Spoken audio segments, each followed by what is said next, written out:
Hello everyone. So I'm already in the lobby on the American account, and I accidentally set a qualifying time, as you can tell by my time. I didn't want to set a time, and just as I was about to go over the line, I tried to pause it, and it went over on a 3 minutes 24. I was testing fuel saving laps, and I just went over the line by mistake. I wanted to start from the back, but it looks like we're gonna have to start from like P4 or something like that in the races. You okay, Nick? Thomas? Grant? I just need to put this out before this race starts. Had a bit of a nightmare with the PC recently. My E-drive, well, my hard drive keeps disconnecting still, so I think I've got to buy a new one. Right, let's just share this.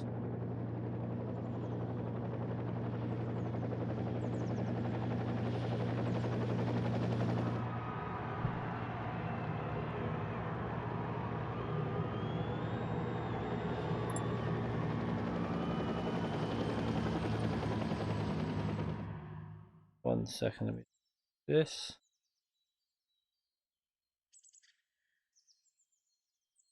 So we're already in a race, starting P4. I've had a couple of practice races earlier today, because this is not a very good combination for me.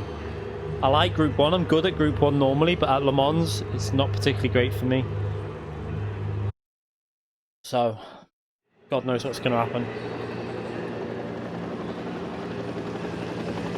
Hiya, bad boy. So, starting P4, I'm going to go for a no-stop strategy. Try and hold on at the front. There's some reasonably fast drivers in here. 3 minutes 20, an A-rated driver. So a lot of fuel saving because we're not going to pit.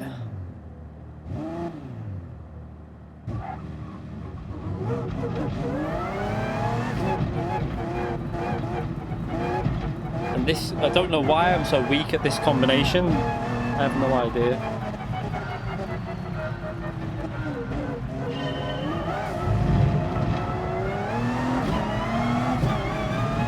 I hate the way it starts people at Le Mans like that.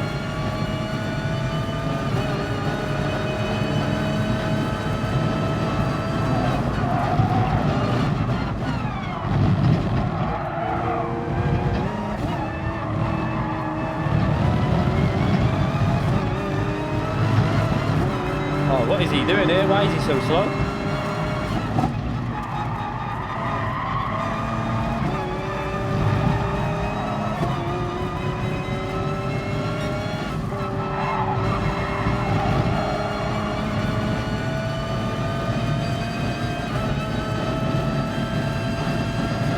The leader looks like he's going quite aggressive from the start.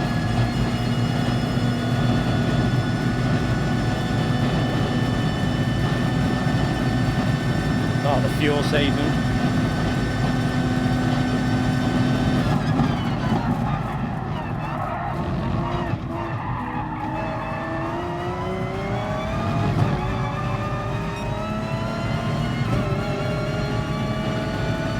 Yeah, you can race in whatever region you want as long as you've got the account. You have to create an account. So you have to create a new account for that region. You can do like the Asia regions, you can do what you want. But you can't use your existing account, obviously. Oh, wow, what was that? What was he doing then? What an idiot.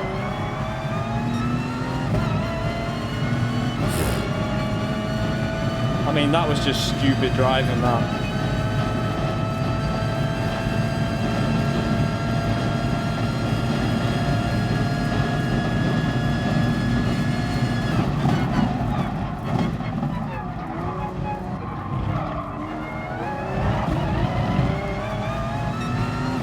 Yeah, really stupid driving. I don't know what he was doing then. He came from about 300 yards back. Left.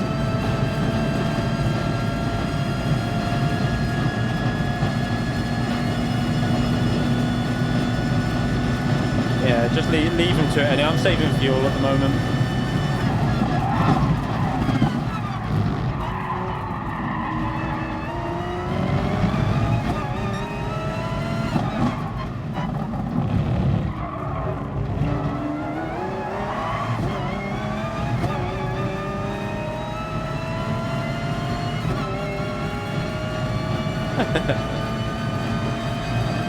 think they're in every region drivers like that, to be fair.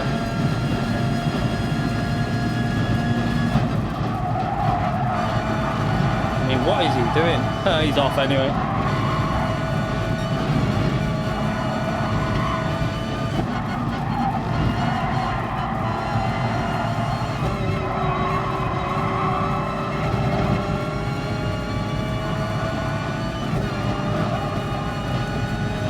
Not too worried here. I'm only 1.8 seconds back, but I'm trying to save a lot of fuel.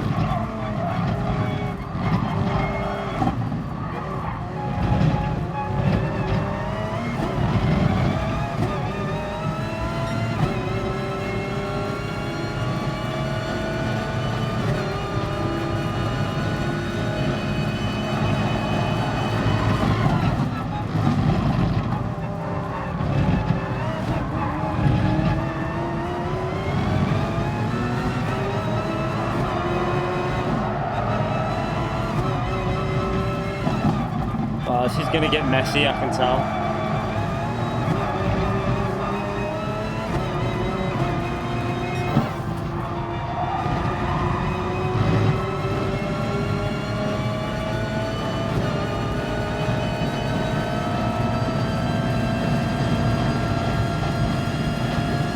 I know I've also worked out the hybrid, how you get the most hybrid out of these cars. I've worked that out now, so it's just the brake bias.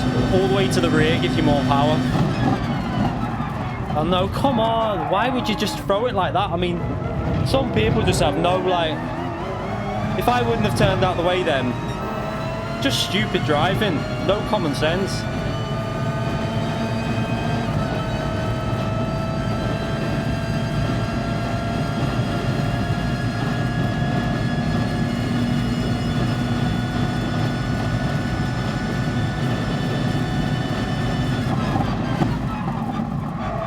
He went for it again? Is he? Oh my god.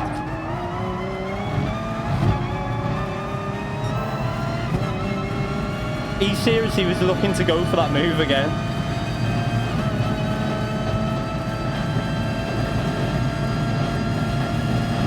So with 3.8 seconds behind, we need to catch up a bit. Lost a bit of time then.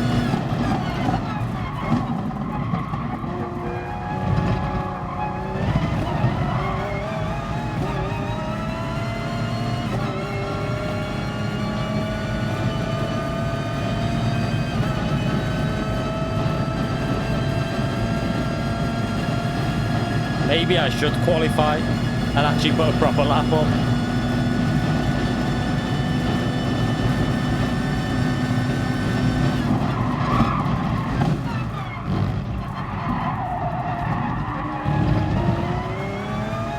Oh, it doesn't feel right.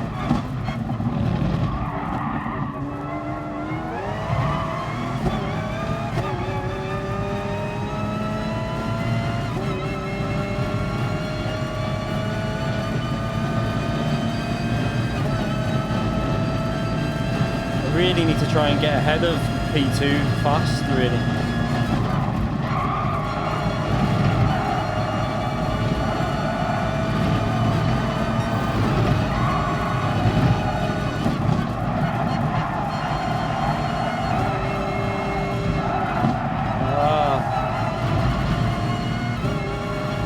Hi, Zany.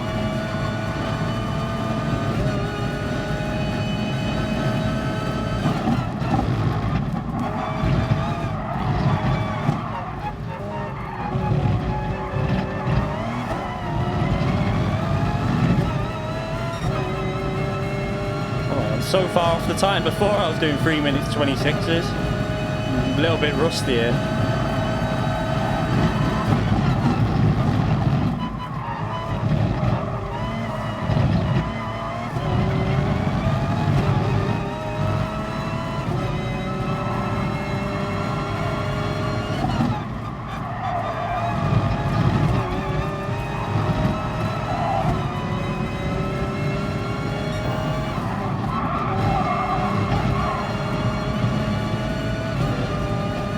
How you feel?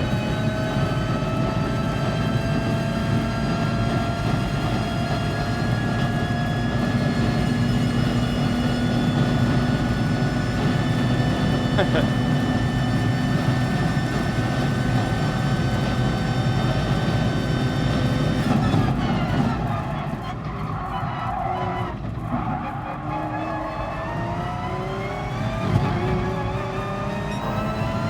like them. Still trying to work out, like, for some reason at this track I've just got no speed. Other tracks in Group 1 I'm really strong on, but this combination just doesn't suit me.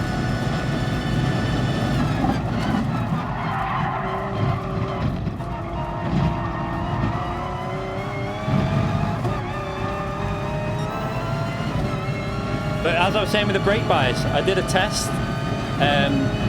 If you put it all the way to the front and compare it to all the way from the rear, and like go to maximum speed in 4th or 3rd gear, it gains so much more power from the hybrid. If you put it all the way to the rear, massive amount more. So that's why I was losing out at Fuji, because I was using, I think I was using like -1, like more towards the front.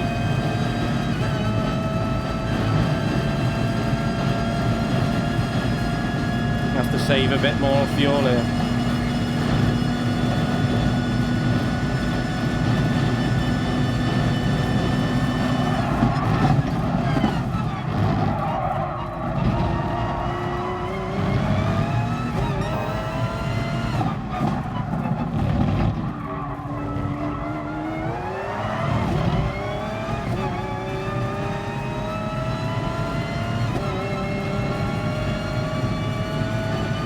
I'm going to do the GR3 race as well.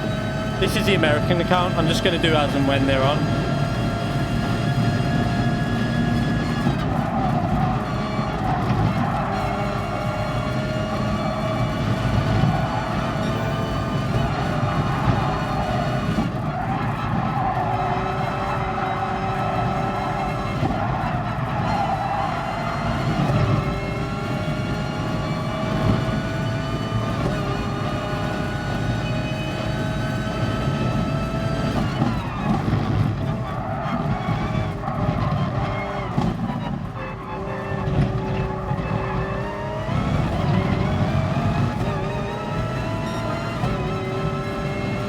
It's a bit better lap anyway. Not great, but a bit better.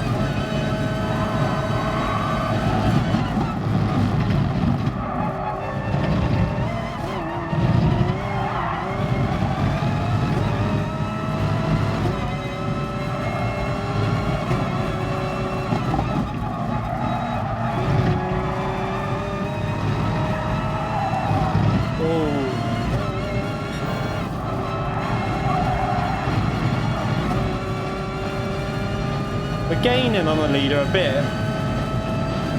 I don't think that P4 when he completely tried to wipe me out the race helped at the start.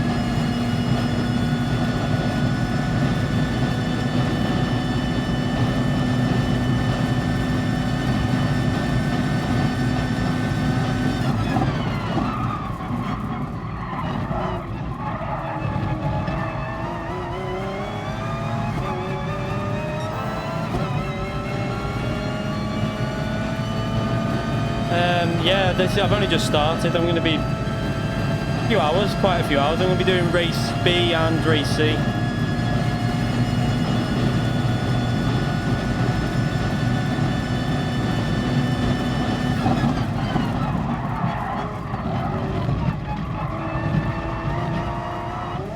Whoa! Someone knocked a cone over it and nearly took me out. That's not going to help.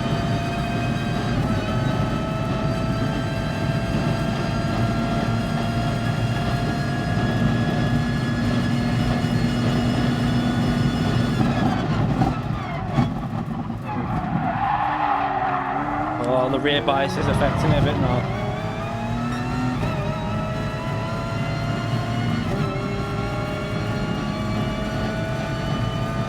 I lost loads of momentum now.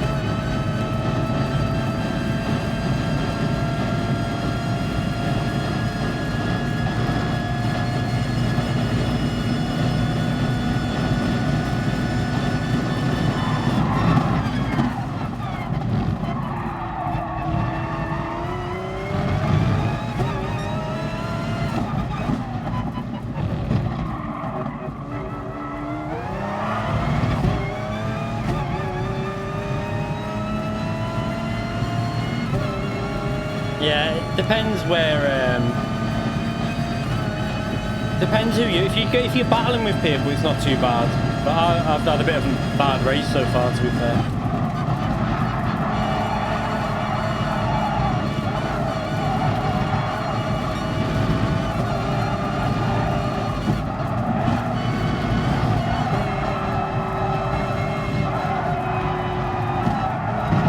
Oh, it's just driving awful.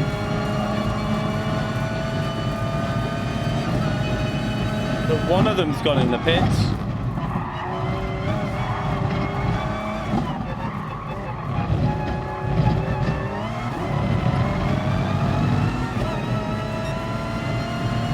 Steering wheel's coming loose again.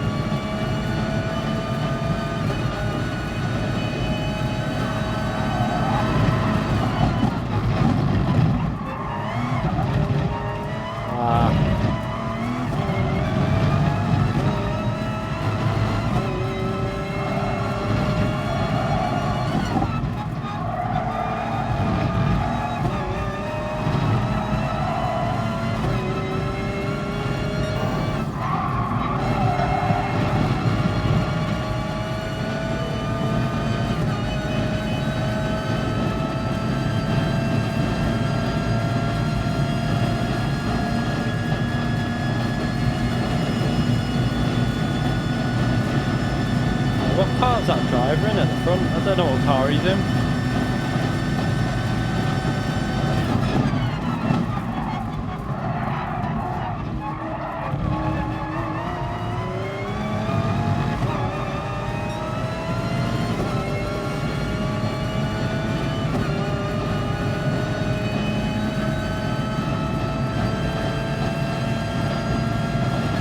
You have to have your main, obviously, as long as you've got a primary account as PS Plus, you can create as many others and go online.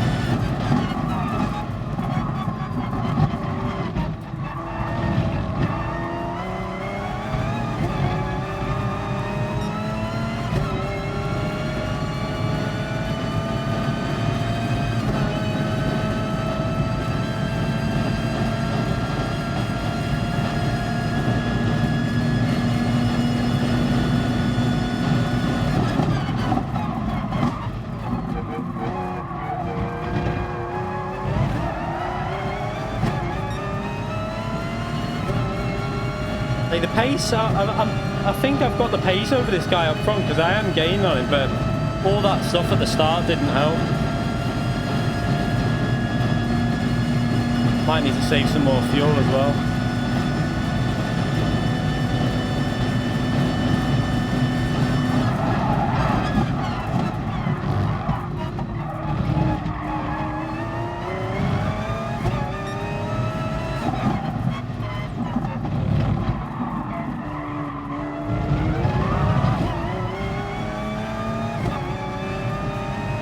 Getting quite low on fuel here.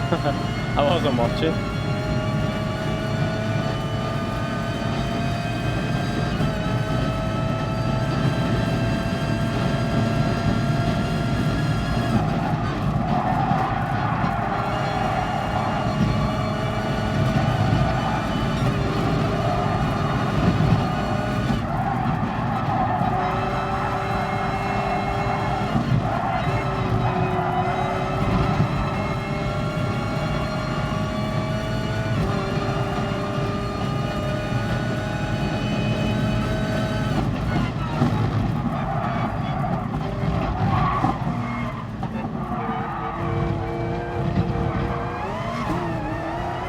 I think he ran out of fuel. Yeah, he ran out of fuel before the line.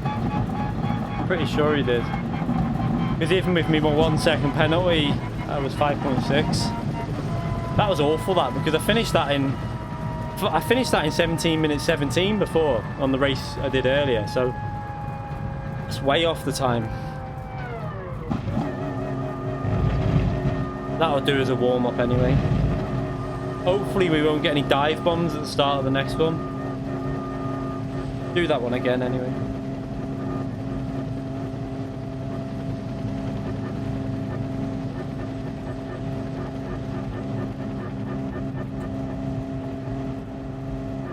Well done, Phil.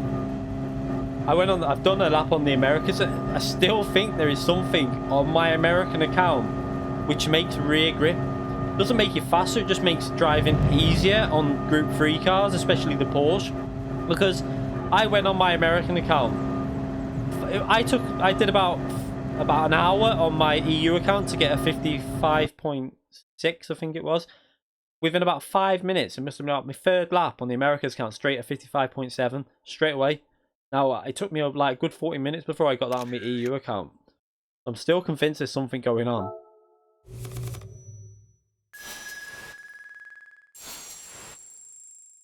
Yeah, we got new players from, we got Lloyd's, Z28s in esports and cars. There's a few on there. I can't remember his name. What's the other one? He comes in here sometimes, one of them as well.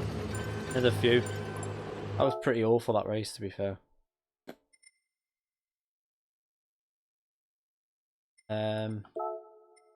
So we've got 5 minutes, but I did a lap on this one. I don't know where it is, and it was top. Yeah, it's still top on the top 10 in theirs. Because a lot of the American drivers are not, they're obviously going to the regionals. So I literally just spent 5 minutes, went straight on, did a lap, and got to number 1. I was like, oh, well, that'll do. I'm not doing an open lobby yet. I'm ranking up my account first, to be fair. If I've got time, I will, but I want to try and, mainly tonight's going to be ranking up my account. This is my other account, Phil. This is my American account. This isn't me normal account.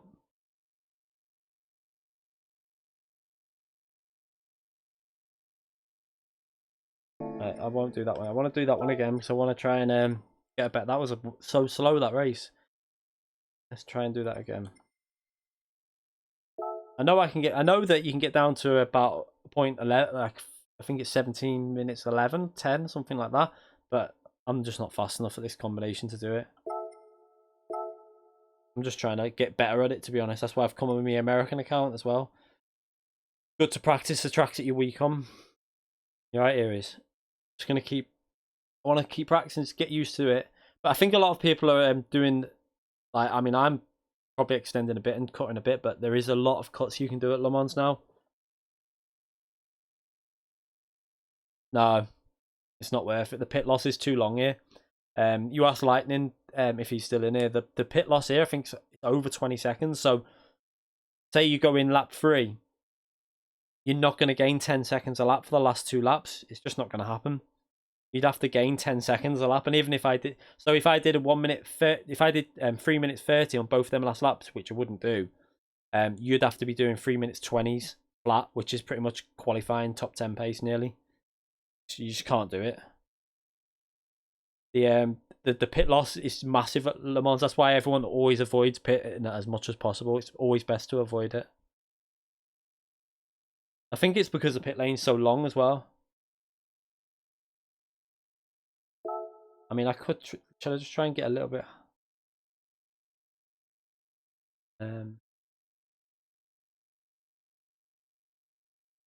Yeah, I could. I mean, I could probably improve my qualifying lap because I literally only went over the line with doing fuel saving. I'm on a 3 minute 20 flat on my EU account. But it's not particularly fast, but it's better than that.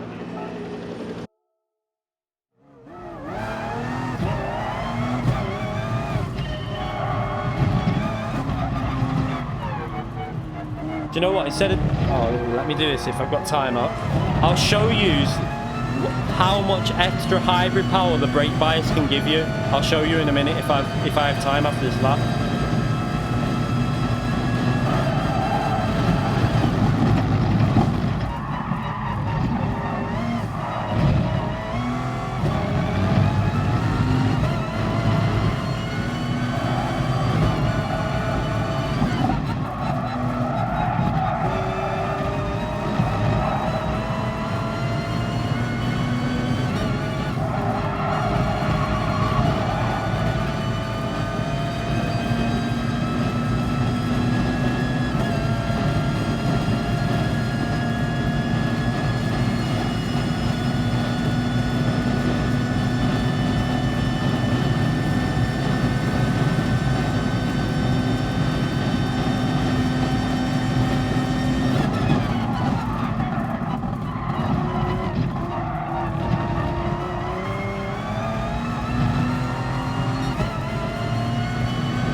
Lightning would probably get in the fit. I think he might be able to squeeze a 54 out of the Porsche, to be honest.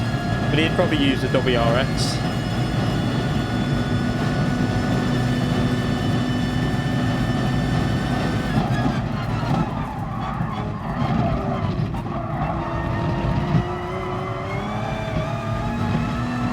I mean, I think I can get the Porsche into a 55.3.2, pretty similar to what Org's done on the EU account, but I just can't be. I get bored doing time trial.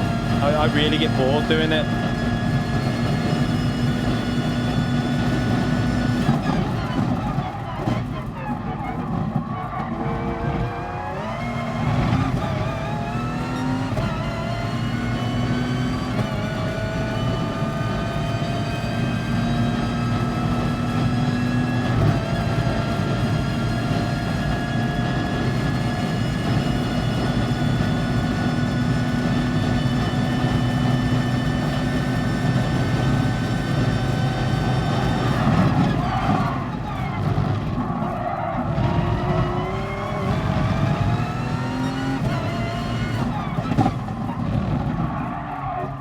Brake too late there.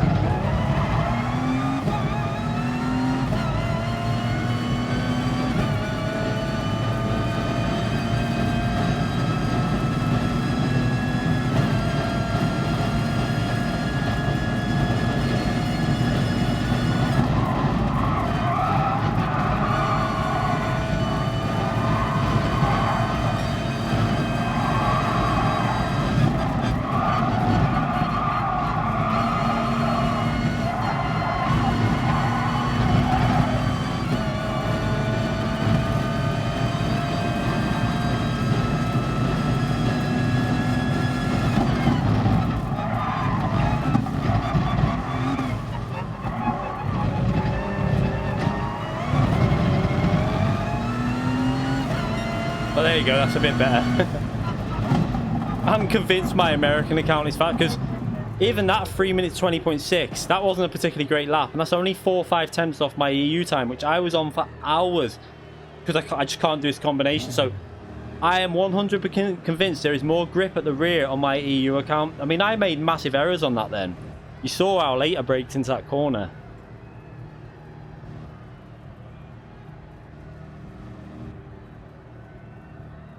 There's definitely something different with my American account. I'm convinced of it. Weird. I used 4 to the rear then, I think. On the brake bias. My torque, 5.5. Ha! Got pole now anyway.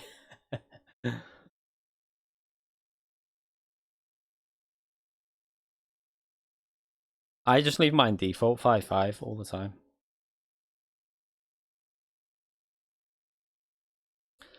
I think I could do with going a little bit higher on the lower setting. I can't remember what one it is. Maybe to like 8 or something. But I normally try and leave things as much brake balance on Porsche. -2 to the front. I have mine. With the Porsche, I always go towards the front. I don't know if Lightning does the same, but Porsche tend to go to the front. Mercedes cars like that tend to go one to the rear or neutral. Four-wheel drive pretty much always to the rear, unless some combinations go to the like neutral position or slightly front. Front-wheel drive cars always to the rear. My wheels just loosen, saying it's annoying. I've had such a bit of I've had some bad luck like recently with everything. My hard drive's gone on my PC pretty much. I'm gonna have to buy a new hard drive. I've got the missus nearly set fire to the house the other day. That was a nightmare. But then my car failed its MOT, and I'd already had the what do you call it, the diagnostics done to fix something that came to like God knows how much, and then it's failed its MOT today, so I've got to leave it in there for 2 days. Comes in freeze. Yeah, Porsche I like to always have at least -1. I find 0 it can go a little bit weird on the rear.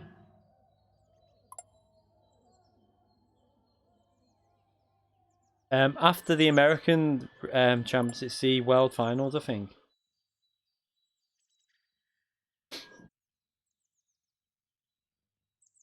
I had 3 failures. The rear brake pads were low. Got some other stuff, and then loads of advisories with the shock absorbers and stuff. I wouldn't mind, but it's one of them. You never know if to trust the garage or not, but can't say it. You can't really do anything.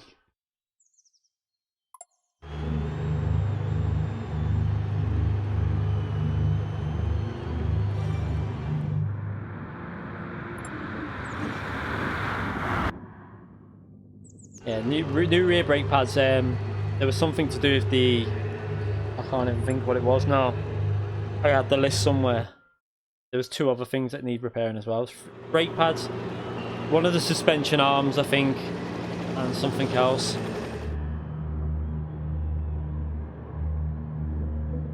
Yeah, and the missus the other day put her cigarette in the bin, and I was up here and I was like, I smell burning. I thought it was electrical, and I thought my wheel was on, like, burning out.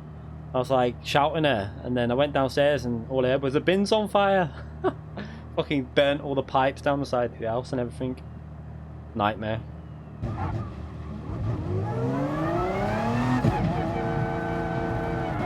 Yeah, you.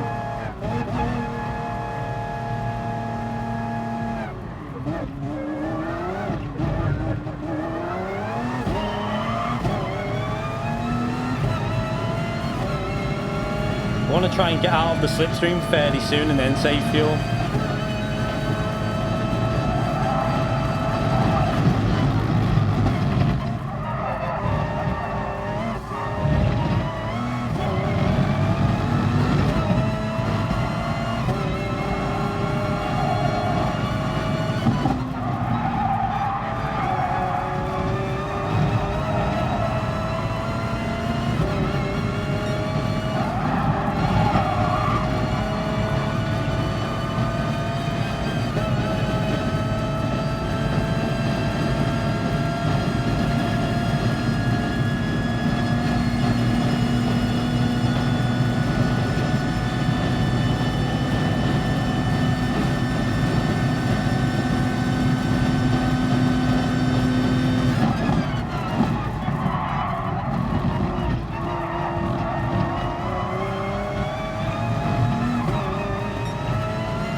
We need to lose. I don't want him being in my slipstream because then he's just going to be able to save fuel.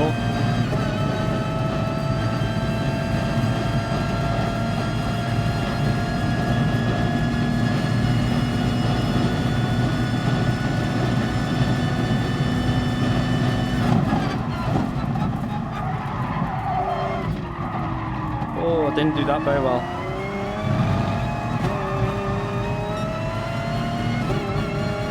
That was awful.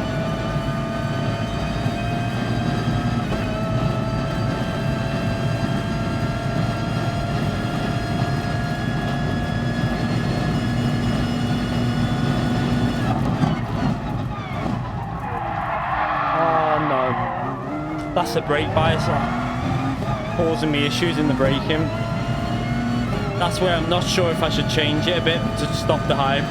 It's just the hybrid regenerates so much more with it higher to the rear.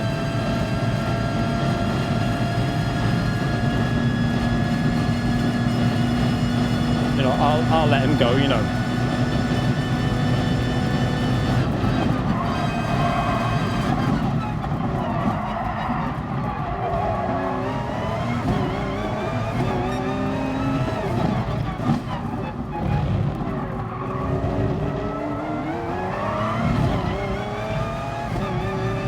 I'll let him go. And then try and use some of his slipstream for a bit of thing.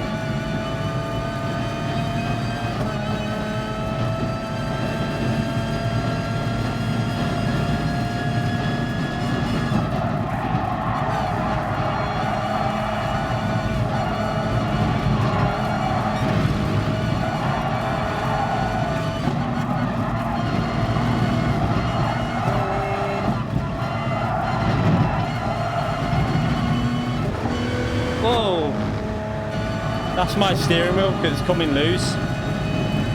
Just randomly presses buttons on its own.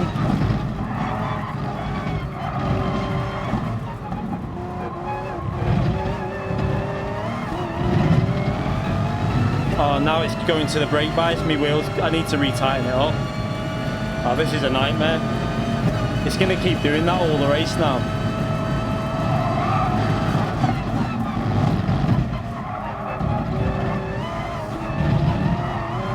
How much of the corner did he cut then?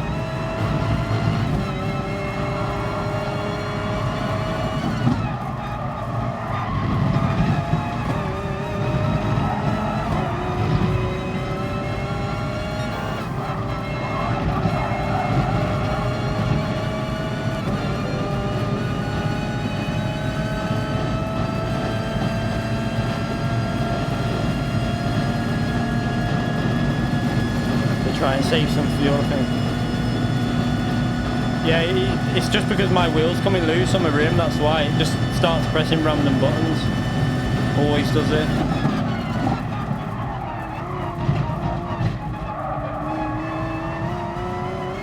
What we need is Thrustmaster to come in and sort me out.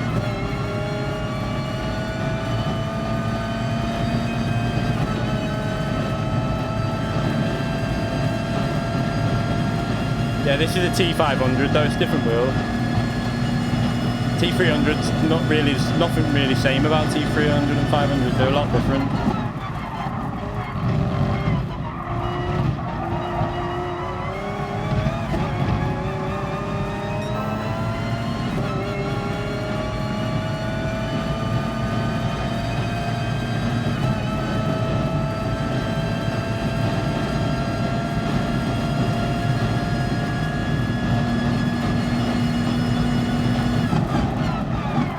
Way too late again.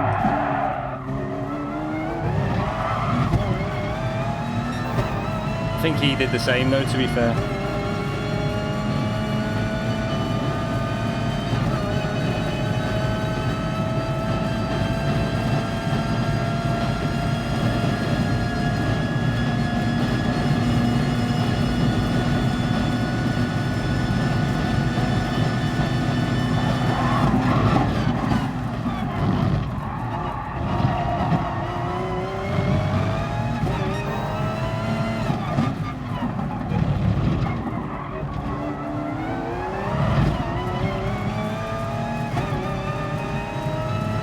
Right, I'm gonna try and tighten it up here.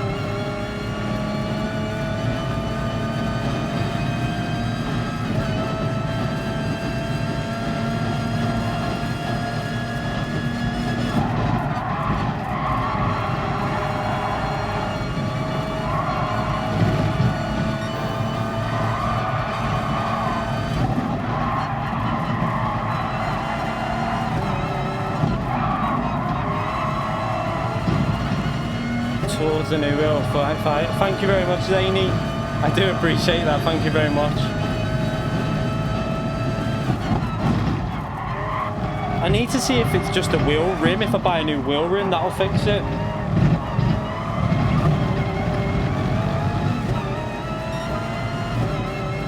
Laps are awful.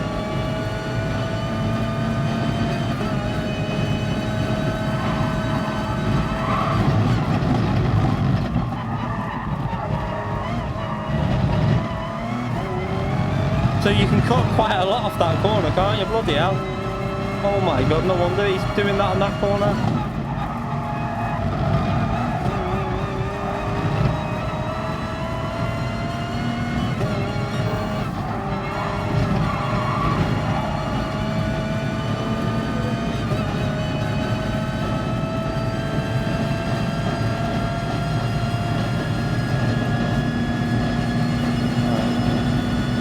Get that slipstream.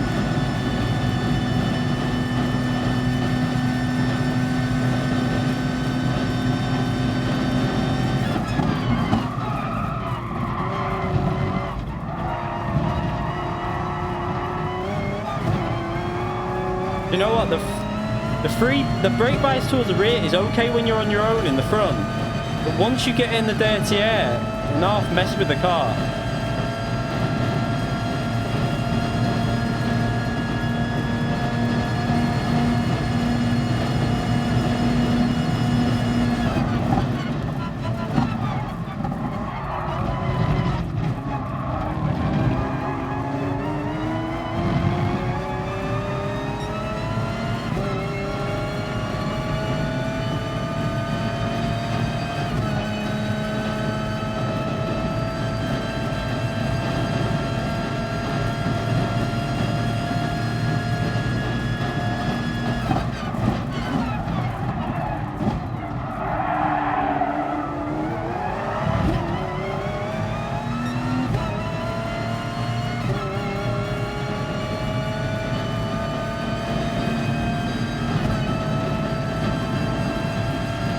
I don't want to overtake him. Not yet. I just want to save fuel behind him.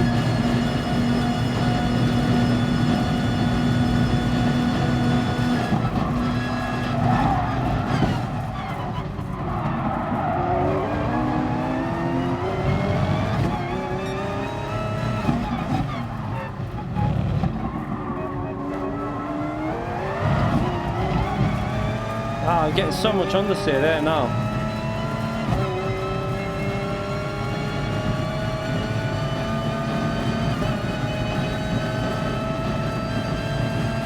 I just can't, I don't know what it is with this combination, it just doesn't suit me at all.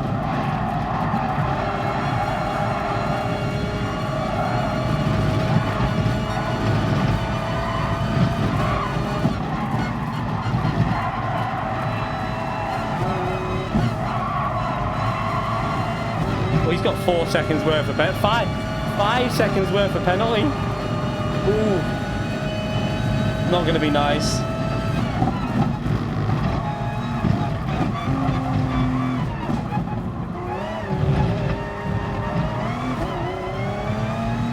Right. I've got alright fuel now.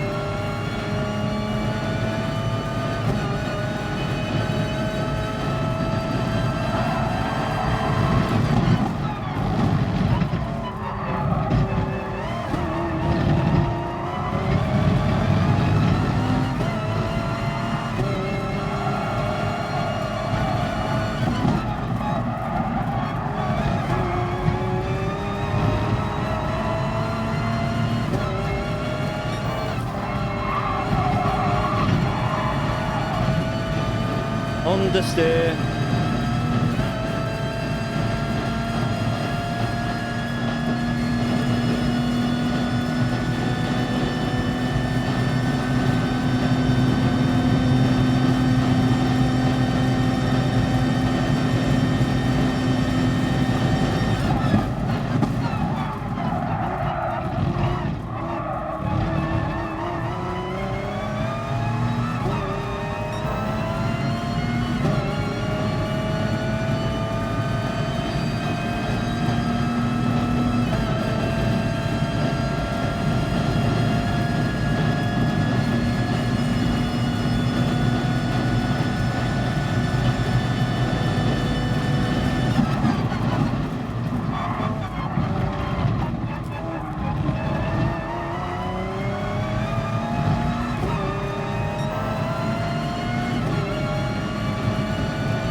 We've got him out the slipstream now, so yeah, Calstep, I'm rubbish at this combination, mate. You can't compare me on this. I can get 25s. I did a 25 before, and it wasn't a particularly great lap.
It's not too bad for lap 4.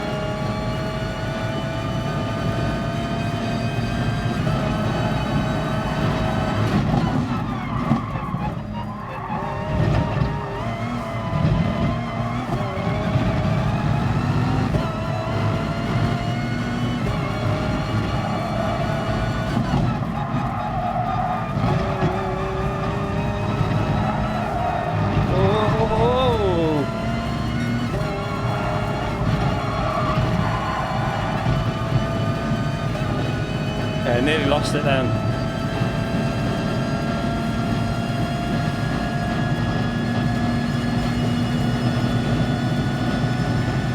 I hate that curb.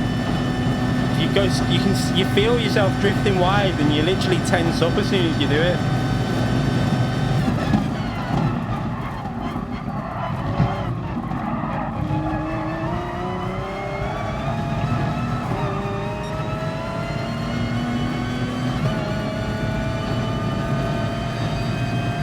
Yeah, the Peugeot is probably a good car for this because you don't need to fuel save. You just drive one mixture, I think, and just short shift it. But I don't know what the tyre wear is like with it.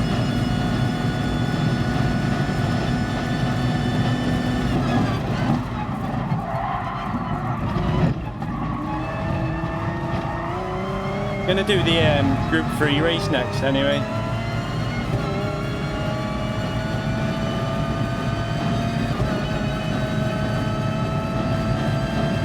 Yeah, it's a Peugeot. The tyre wear is just a big issue with that car.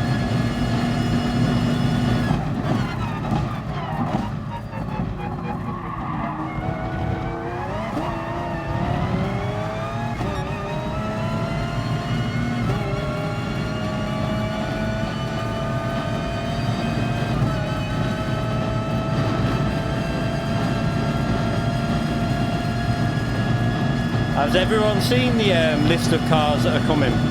I presume people have.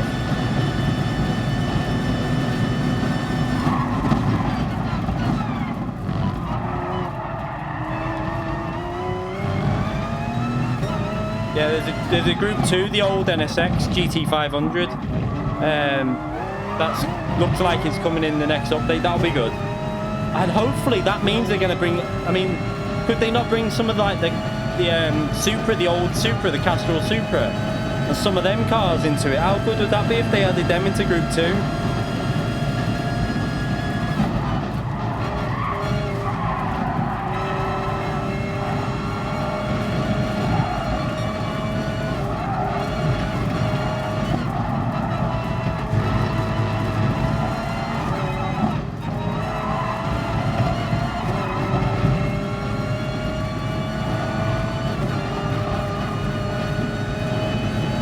I think there, oh, got me fuel. I think there might be something else revealed on tomorrow's, but I'm not sure yet.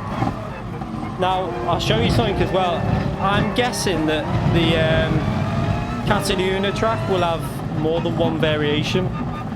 Let's move this mic over it. I think it'll have 2 variations purely because of if you go into the Manufacturers Championship and have a look at the group of the tracks. We've got 2 races at Cataluna.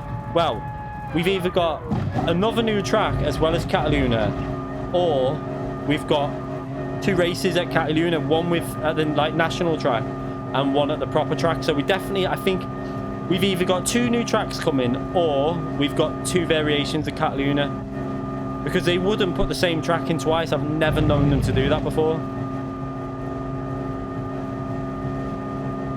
I mean, that is such a bad... I just cannot get up to speed on that track. I mean, I suppose if I was... I think I could get down to like 17 minutes 15, but that's still like 8 seconds, 10 seconds off pace, but you can't be good at every track. I don't think Monaco will come yet. It may do in the future, but I think it's either going to be Cataluna. I think 90% sure that it'll be the national version of Cataluna with obviously the 2 variations. I don't think we'll get the MotoGP variation. I think that's very unlikely. But I think we'll get them 2 variations. We won't get Spa because of the cost of it. I'm not really bothered. Do you know what? If they add Monaco, which they probably will do, I'm guessing for the final by the looks of it going to. Is that where the final is? Is it Monaco? So I'm guessing they're going to be adding Monaco around that time. It makes sense. But I'm not... it's a good track, but it's not going to be good enough for racing on GT Sport. It'll just be chaos. It'll be a DR killer. It will wreck your driver rating. That was a bit better anyway. Let's go and see what time this race is on now. I can have a little warm up anyway. That's quite a while. Wait, that isn't it? When's? I'm not doing daily race A. Yeah, I'll show you this one. I'm waiting for that one actually. So, and I'll show you. What I'll do is I'll go into the qualifying and show you what I was talking about with the hybrid system on the Group 1 cars. Why the rear bias is better. But what am I doing here? Let's come off that. So, if you go in the championships in the schedule, there's the 2 blanks. So they're obviously the new track, but they would not put, even though it's different car like Group 4 and Group 3, they wouldn't put the same track that close together. It wouldn't. It must be either one's national and one's the full version, or one's Cataluna and then one's a different track, because we've also got it on the on here as well. The new track there in Group 2. So I'm guessing that'll be Cataluna on round 8 in Group 2. It'll be interesting. I think it'll be 2 variations we'll get with Cataluna. Oh. Why won't we get Spa? Because of the cost of it. The licensing, they can't afford it. They up the price. I mean, Monaco's a great track. It'll look amazing, but it's just not. It's gonna be a disaster. I've raced on it and on like other games. It's just not. It's not good. It only takes one person just to literally just sit in the middle and wipe people out on purpose. I know that it's not as common on GT, but it only takes one person to ruin a race there. Right, I'll show you the Group 1 hybrid system now. Let me just go into qualifying and I'll show you what it was the first thing I tested, and it instantly showed me how much more hybrid power you get. And this is why at Fuji I was losing out on that straight, because I had the front bias. If I would have just had like 2-3 rear bias just for that corner going into it, it would have given me the boost down the straight.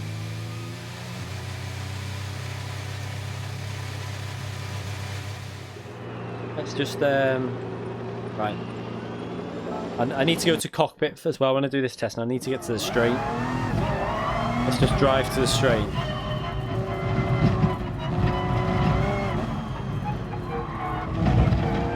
I want to keep my hybrid power on full as well. So in this car you can see your hybrid power, the blue bar. You see the blue bar filling up. It's on 88 now, so if I brake I'll get it up to 100 there. Now what we'll do when we get to the straight is I'll show you the difference with how much power it regenerates from going rear to front. It's insane how much, but it's going to help me out massively at certain tracks now. Like the tracks in Group 1 that I'm strong at, because like Suzuka, Fuji, I'm really strong at them tracks in Group 1. But now I know this, I should be even stronger. When I seen the difference, I couldn't believe how much hybrid extra it gains you from just changing your the brake bias, which kind of makes sense though, because that's how they generate the thing. So if you're moving more to the rear, you're going to gain more. That's where I think the hybrid system gained most of their power from. So let's just get this to 100. You know what? Let's just burn it. Want to burn it all out. I need to get rid of it all.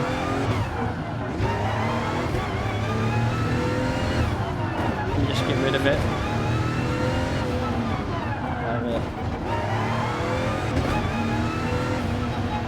Right there. So we're on there, right? So what? Let's put our brake bias to -5 rear. I don't know if I've got enough straight here to do it. Right, I'm gonna go from flat out in third, 0% energy, brake. So 29, nearly 30 on the rear. If we put it all to the rear. Now watch if we go to the front, how much less it gets. So I'll do it on the next straight for this.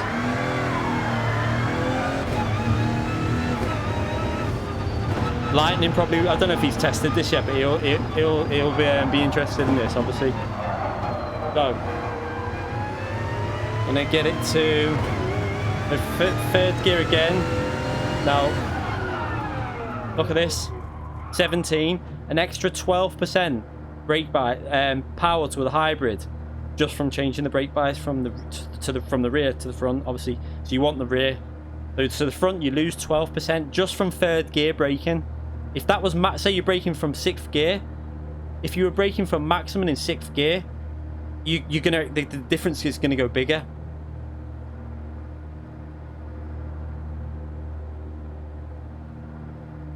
Yeah, that's what I mean. Lightning set 12% just from 3rd gear. So imagine that in 6th gear, breaking down to a tight hairpin. So imagine Monza. Imagine how much power extra that will give you at Monza. Yeah, but no, because the rear, the hybrid is generated from the rear brakes, not the front. So that's where you get all the power from the hybrid from. And that's what M. Thomas had worked out. I remember him saying he went in the Audi and he tested in the cockpit. And I'm guessing that's what he worked out. What do you mean, Calster? The hybrid, right. The hybrid is generated through your brakes. Your brakes generate the hybrid. So if the brakes that it's from the hybrid where it creates the extra energy is from the rear of the car, you need to put your rear brake bias, because then it's more braking, it's more power, it's more energy created from the brakes from the rear. So then you're getting more power, if you get me. If I'll do it again, wait there, let's just get rid of this. Right, I'll go to the rear again in 3rd gear flat out. Wait there. It's actually going to go to 30% this time. So then, do it the other way again. Right, let's just get rid of all that energy. Get rid of the hybrid system. And then do it again, all the way from the front. 12% again. There's a 12% difference in energy that you've gained from just moving the brake bias from all the way to the front. Now, you have to get used to driving with it to the rear. But once you do, I think there's going to be big advantage, especially in a race condition, because in the race, some cars lose the hybrids, but if you can gain 12% from one corner in braking from 3rd gear, you're going to be able to basically gain a whole lap's worth of the hybrid system. It's massive. And that's why I was getting screwed over at Fuji, because people were using obviously more rear brake bias. Now, you might not have to go as extreme. You could probably, I think 3 rear, I was using 4 in the last race. Sometimes it was a bit too much, but you could even alter it depending on the corner. If it's a really fast corner, go all the way to the rear. If it's maybe a quite heavy braking zone into like a tricky corner where the rear is going to step out, maybe 3, possibly 3 will be the answer, I think. I think you can, because even if you drive deliberately slower into the corners and brake a bit before, that hybrid power that you're gaining will just, you've seen how much power the hybrid system gives you. It should be fine. If you're just, you know, in fast corners, you don't lose the rear anyway. You want the 5 rear brake bias in the fast corners anyway. I'll test 2 to 3. Let's just have a little let's go 2 and just let's get rid of this hybrid. Right. So 4% less than all the way to the rear. So still more. So 2 to 2 is even. You can see the benefits already just from 2. So it's going to slowly. It's obvious, obviously, because your power's generated, the energy's recovered from the rear. So as you go down more to the front, you're slowly probably going to lose 1 or 2% each time you do it. Now, if that was from 6th gear, you'd be quite a big difference. So let's, yeah, I'll put it to 0 just to. I need to go on the next straight though, to be fair. I do miss driving this view, to be fair, but it's just so much harder. Right. So 25, but that was possibly going a little bit faster. I don't know whether I hit a higher speed then. But still, that's an extra 1% gone already. So that's 5% though, still missing from all the way to the rear. So maybe I think 2 to 3 bias on the rear. Maybe you could do fast corners 5 and then maybe play around between 1, 2 and 3, but maybe 1 for the really like heavy braking zones. Just a case of experimenting, but it shows you the difference. I used to always run like -1 and 2 in these cars, but that's why I was getting killed in the race on straights. So at least people know now. I said I was going to work it out. I should really do a video about that. I think I will do a video, because not everyone's going to be watching this stream. So I will do a proper video explaining that. So I think it's important, because the advantage that will give you is, you know, if you're thinking about Monza And if you can just get used to trail braking the car into the corners and braking with maybe 2 to 3 rear, that extra boost in power is going to be massive for a long race, because you slowly lose the hybrid if you haven't got it to the rear. So the 919 generates from the front axle. Are you sure? I'm not sure about that. I don't know about... Well, it might do in real life, but whether it does in this game... This is GT, isn't it? I'll have to test... What I'll do... I'll get... This is what I'll do for a video, I think. Is I'll get all the hybrid cars. I've got the money to buy them all.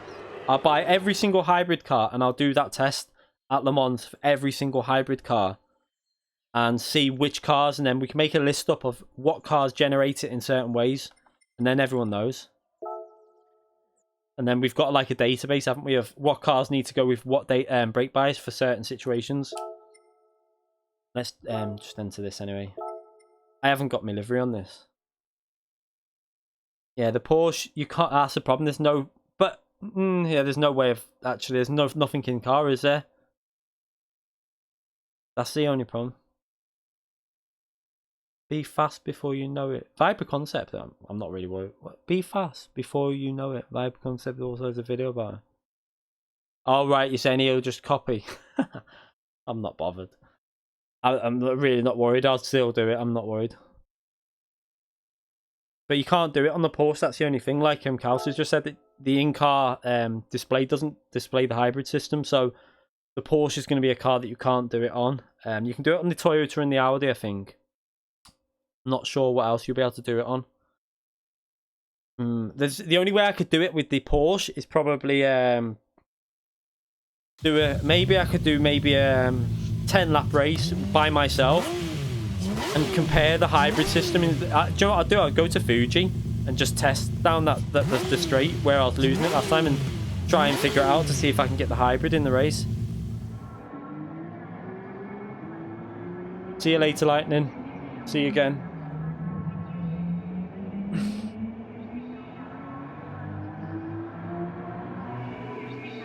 Where am I from? I was born in Kent, but I moved when I was 7. I moved up north into Runcorn near Liverpool, but not actually. Like, I was born in Dartford in Kent.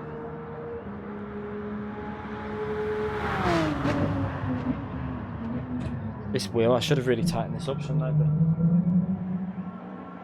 I might have to see if I can just buy the new rim, because it's pretty worn, this rim anyway. I'd just get the same rim again, to be fair. It wouldn't bother me.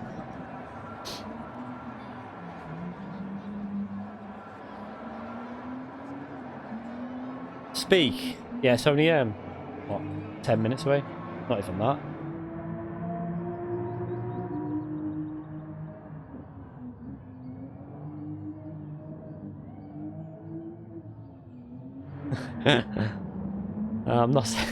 I'm not Scouse, so. Oh my god. So immature, I'm telling you. Are you laughing because I said rim? What are you like? You are, aren't you? Just the missus. Just so immature.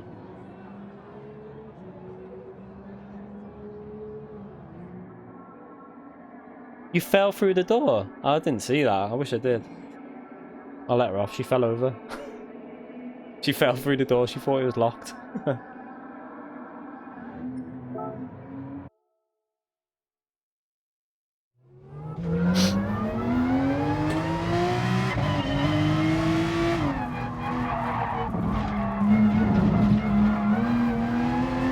Right, yesterday when I did this, obviously I'm not going to be as fast when I'm streaming, but I was hitting 155s in the race, so...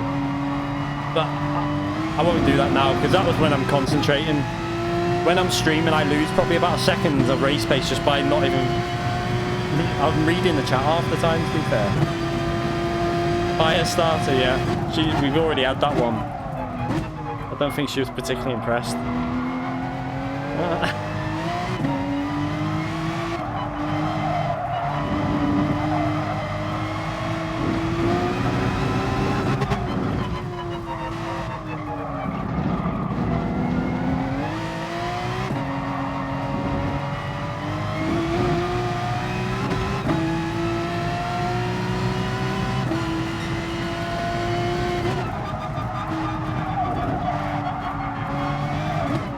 can get low 55s here, I think, pretty... I mean, I didn't spend too long. I think if I would have proper put effort in, like I did a set of this 55.7 within 5 minutes on the American account. I think if you really wanted to put some time in, you'd be able to get this down to a 55 flat or 55.1.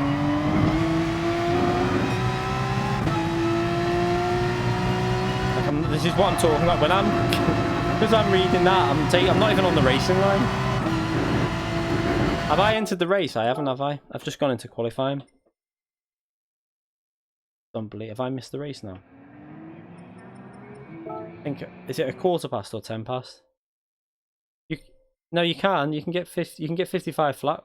Kelsey, Org's on a 55.2 now. Is it definitely? I think Lightning would be into the. Oh, I've missed it. I don't. And I'm 20 minutes away from the other one, aren't I? When does the next one start? Entry closes. I might as well just join this one when it's. I'll just warm up with this for a bit. Yeah, Lightning would be in the 54s with the Porsche, I think. I'm sure of it because I felt like there was about 3-4 more attempts on my lap. Purely because if you watch my lap, you'll see the mistakes I made. I had the car like loose at the rear massively on 2 corners. No, I'm not doing race A. I'll just end the stream rather than do that. I'm not driving the mini round Suzuka. Why is that on there again anyway? That was on there. Was that not on there the other day? Like literally 2 weeks ago, that track and combination. I'm sure it was race A. Oh, I missed that subscription as well, didn't I? Thank you for subscribing, Brody. I've just seen that pop up. A bit late on that one. See you later, Zany. And thank you for the donation, mate. I appreciate that.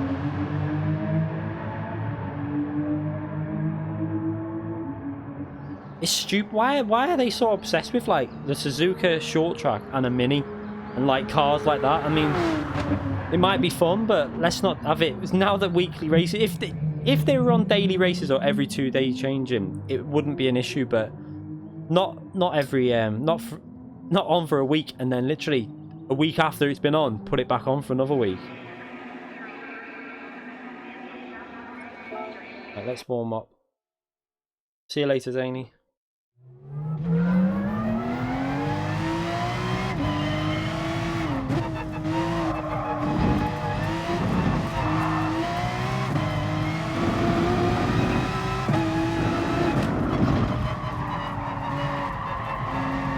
Do you know what they could do? They could have like 4 or 5 races that change every 3 days, and then have another race that's just random, like it changes every single day, and it's just on for like maybe it's on for like 6 hours and then it changes, and then it's on for another 6 hours and then it changes. The wrong gear there.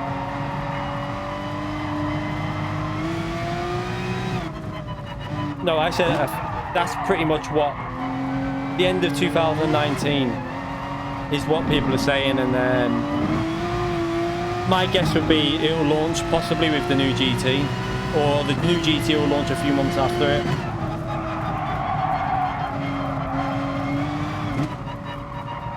I think they're going to carry on supporting GT Sport for a long time, pretty much until they release the next game.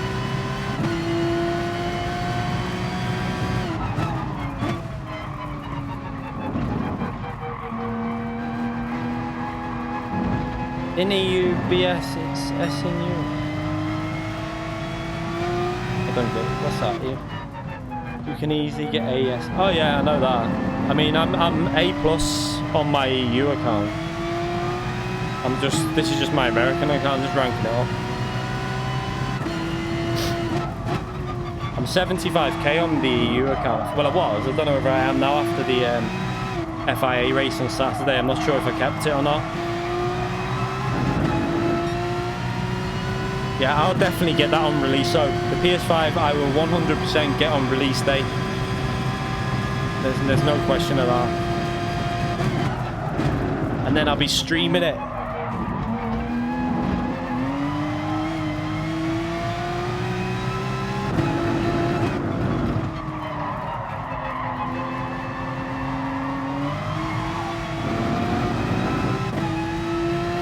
To be fair, I don't expect too much from the PS5 purely because I'm not even changing gear in.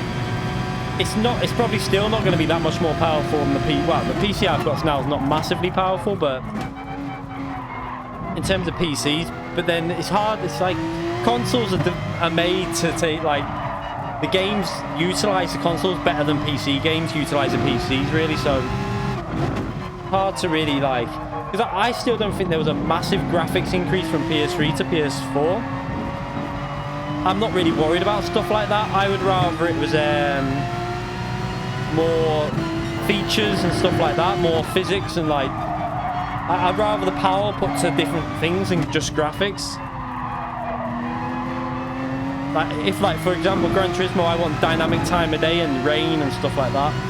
I don't want, like, photorealistic graphics yet. I want more features, damage on the car that looks realistic and stuff.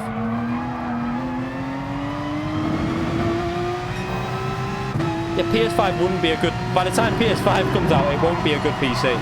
I guarantee you, because PCs just... They develop so... They're just so much faster with their, like, the way they develop. So by the time the PS5 actually comes out, it will probably be an okay PC. It wouldn't be a good one. It'd just be an alright one. And then within a year, it would be quite outdated in terms of PC. But PlayStations are like... It's like any console. All the games utilize them better. They take advantage of what the consoles can do much better than what PC games do, like when they develop for PC. Because when they're developing the games for the PC, they're making the games for like hundreds of different variations of PC, whereas they only have to make it for one PS4 or two with the PS4 Pro, and same with Xbox. I really should be concentrating when I'm driving.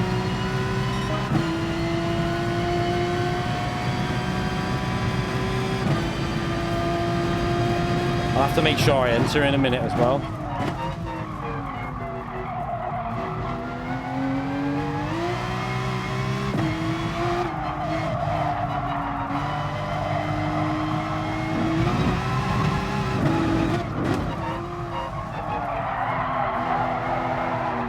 Ooh. The new NVIDIA has reviewed right now. Yeah, I was gonna say the GTX 2080, that is already well more powerful than what will be going in the PS4, 100%, PS5, 100%. They couldn't afford to put that in the PS5 because no one's going to be paying £800 for a PS5, are they? No one's going to want to pay that. And that, let me just enter this now because I can enter that. I wouldn't be paying that. It's got to be under £400, the PS5, or people are not going to buy it. As you know, the graphics card, not a 2080. I mean, to be, yeah, SSD. I mean, I've got a SSD on. I've got two. I've got obviously the normal hard drive and the SSD, but I only install applications on the SSD. It's only a 250 gigabyte, so it's gone like that. And the cost of them is they're just too expensive. There's no way I'd be able to afford to buy a 4 terabyte SSD or whatever. It'd be cost a fortune. Hybrid drives, yeah, you can get hybrid drives, and they're still not the same as a solid state one. I don't think it'll be £600 for a PS5 because they're not daft. They didn't do it with PS4. It was £350, I think, when I got mine. Was it? Yeah, £350. I think it'll launch under 400 because they're not going to make that mistake again. They did that with PS3. They will just make sure that even if it's not as powerful as it should be, they won't release it at that price. 100% they won't. Yeah, it won't be that much. It'll be under 400. If they did that, it'd just be like they'd be killing themselves. I mean, €600, so what's that? 500 and something pound? They won't do that. I doubt that very much. It'll be on. My guess is it'll be $399 when it launches. That'll be what I'd guess it would cost.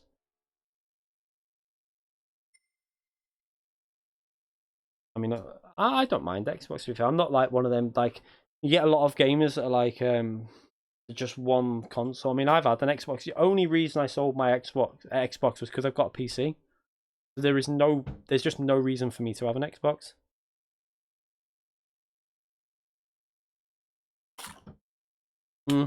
Exactly. So they'll take a loss if anything on the console and make the money from game sales.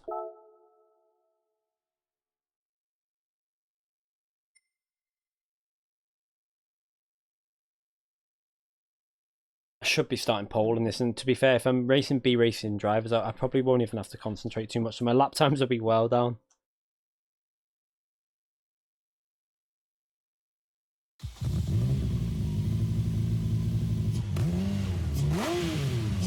I mean, I'll get it day one just because I had the I didn't have the PS3 at launch. I had PS4 at launch though.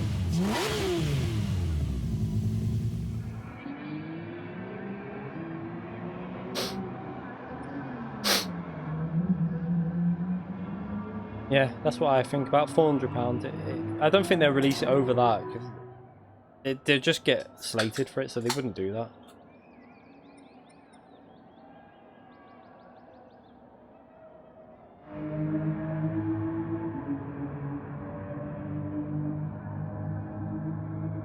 I'm not too sure what game. I mean, to be fair, I think any game that sells well just does well. It's gonna make them money. Yeah, I got Killzone as well. I got Killzone, FIFA. What else did I get? I don't even remember what other game I got. I thought it was Call of Duty Ghosts because I got like the upgrade because I had it on PS3, so I just got the upgrade.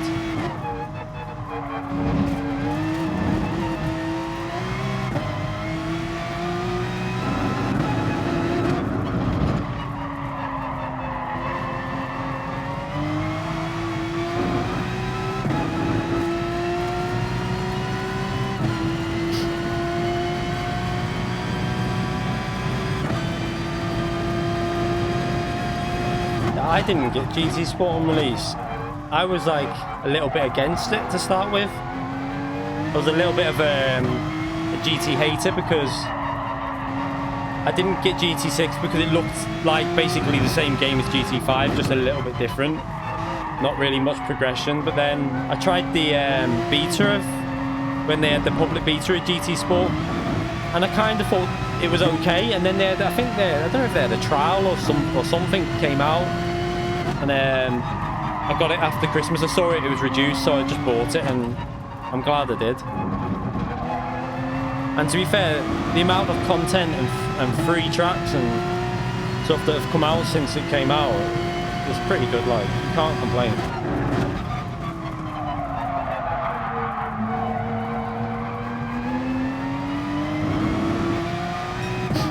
Yeah, they're a bit better than GT5, but still, I mean, the game, it wasn't really, and it came out when PS4 was pretty much out, so I knew Drive Club was coming out, and like, I was like, I'll just play Drive Club when that comes out, even though it got delayed. But I'm in the wrong gears here and everything. Let's just concentrate.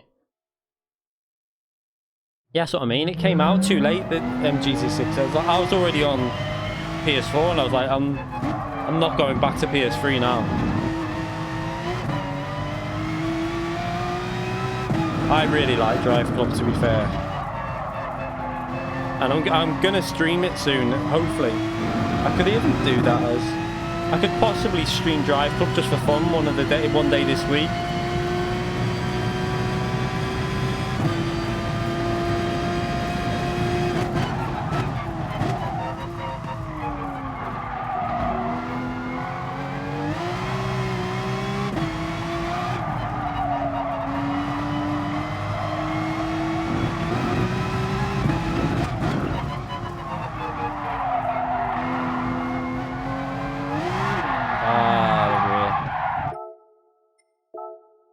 What driving simulator do you recommend? What is most similar to GT Sport in terms of feeling? It's a hard one, that, to be fair, because I don't think there's many that feel like GT. GT's not really as realistic as other games. Hard, really. It's kind of like in between, because like you've got Drive Club, which is pure arcade and a lot of fun. Assetto Corsa is just much more realistic and more, you can feel a lot more of what the car's doing. Project Cars 2 is a okay game, but something about it. I mean, the fact that it's not got no driver rating system puts me off it anyway. And then it just doesn't feel that, like when you're driving, I'm not a massive fan of the handling on the game. I used to like the original Project Cars, but the thing with Project Cars, I think it's a game where you have to just put 100% into, a bit like iRacing as well. But iRacing's fairly easy to get into actually. It's just hard to master. Like, to start getting right up there with the top drivers, you've got to be on it 100%. You can't be playing other games really.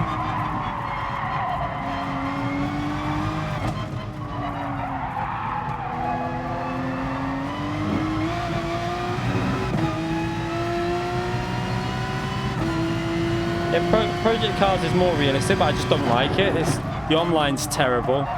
The handling's just, I'm just not a fan of it really. When you compare it to Assetto Corsa, Project Cars 2 is just not there. Assetto Corsa's handling is just way better.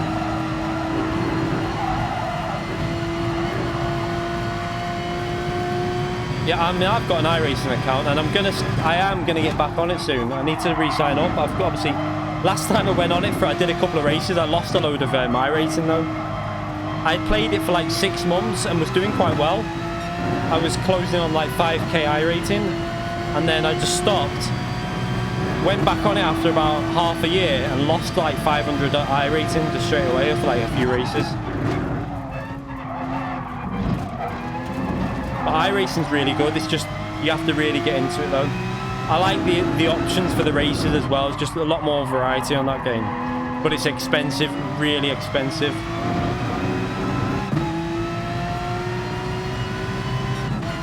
See you later, Barter.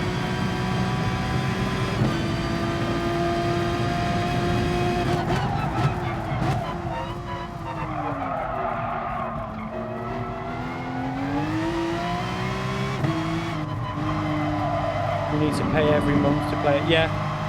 I mean, to be fair though, the cost isn't that much when you get the deals that are on. Like, they normally have deals twice a year, and you can get like 6 months for about, works out a couple of quid a month when you do it. It's not bad. That it's the content that costs the money. Like every single track is pretty much like £12 or something like that, and every car's like, I think works out about £7 or £8. So if you want to buy all the content, it comes to over £1,000, which is not cheap. I've got a fair bit of content for it now. I've got like Spa, I've got Imola, I've got Monza, I've got Brands Hatch, I've got most of the tracks. I've got just a couple of cars. I've got like the McLaren, I've got the, what did I buy as well before? I think I've got possibly got the Audi I've got on the Group 3 cars, the GT3 cars, sorry. And the Mercedes I've got. I think they're the only 3 GT3 cars I've bought though.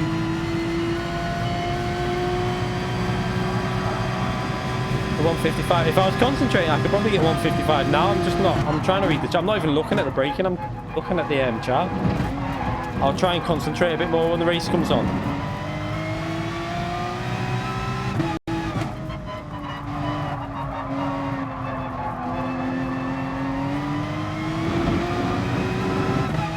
M4 GTS overpowered.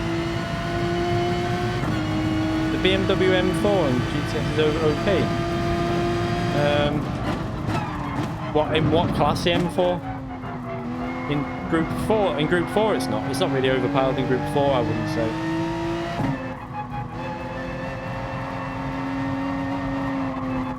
Master, of course.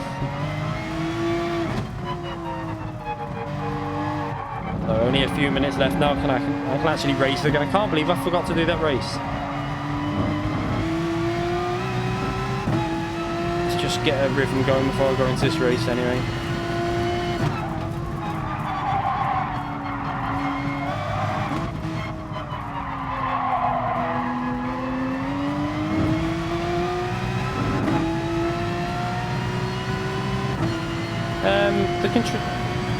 In terms of comparing controller and wheel, I don't think there's a massive difference in terms of lap time. I know there's a lot of like Calster, M. Thomas, Jamie. These are all people that get in the top 10 with the controller.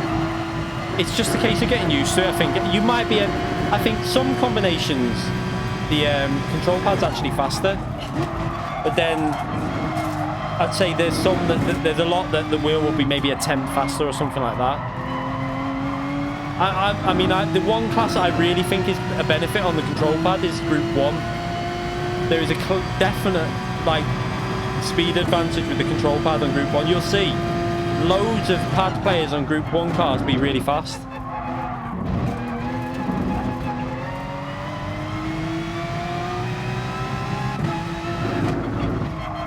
Obviously, you've got to be good with a control pad to do it like that.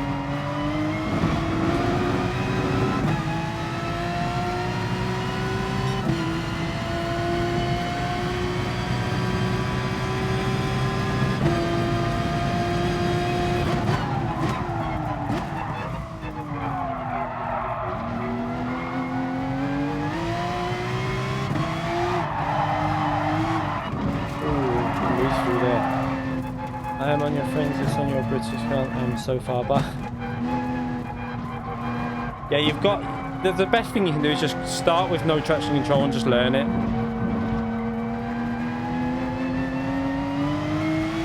And there's just like there's just no cars that will be faster. As far as I know, I've never come across a car that's faster with it on.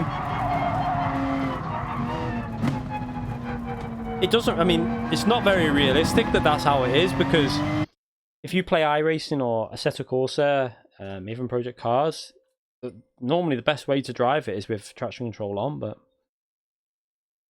it's just the physics on GT don't really... oh god, he's quite fast there. Someone on a 55.9. Why are we in with a weird lobby that? I thought it'd be a bit busier than that. Yeah, it doesn't really work how it should. Like, if you go on a set of course on iRacing, no one has traction control off on iRacing. It just wouldn't work.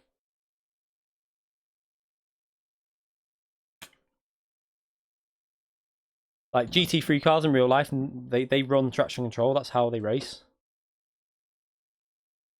How realistic is GT Sport? It's not the most realistic, to be brutally honest, as far as I know. But I'm going by what some people that I know, like, that drive GT3 in real life. You'll find that Assetto Corsa will be the game that I think most people who drive will say that's probably the most realistic, and then probably iRacing.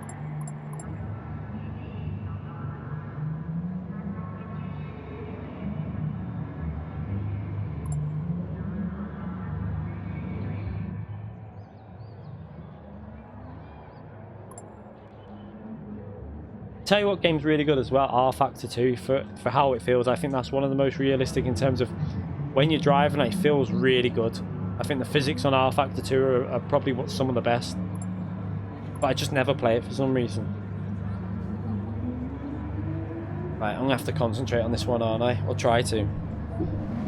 Now we've got someone quite fast in the lobby.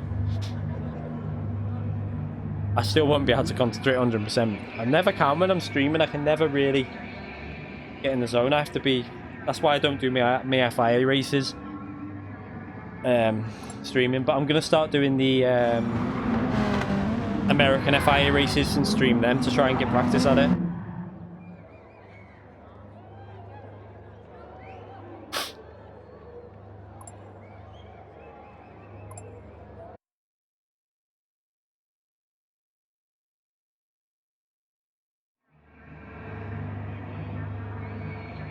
R-Factor 2 is really good. I mean, I haven't played. I mean, I presume you mean R-Factor 2, but I really like the physics on it. It feels good.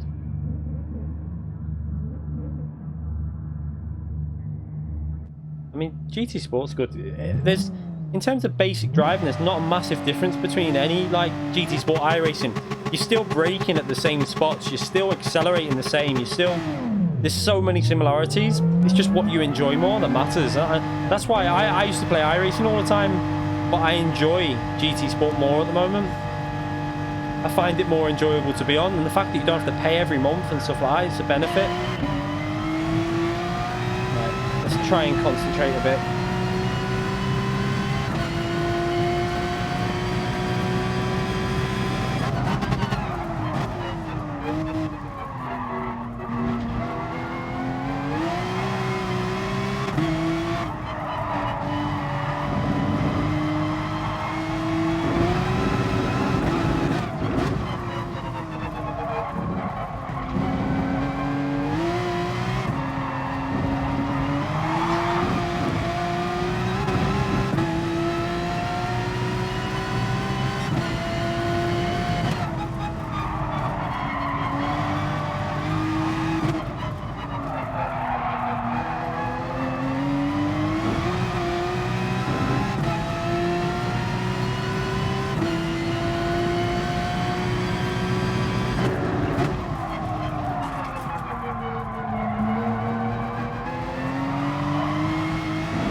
swear, it's so weird that the car feels looser sometimes now.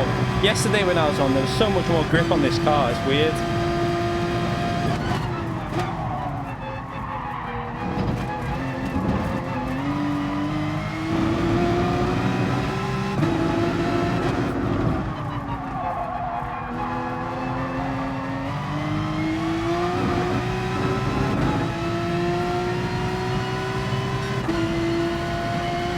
Yeah, I want to do some driving school stuff as well. I've said it for ages. I want to do. I'm gonna probably. I said it. I think in today's video or yesterday's video. Probably gonna do a brake bias video soon. Do a brake bias, and then obviously trail braking in that as well. Probably put that in with it.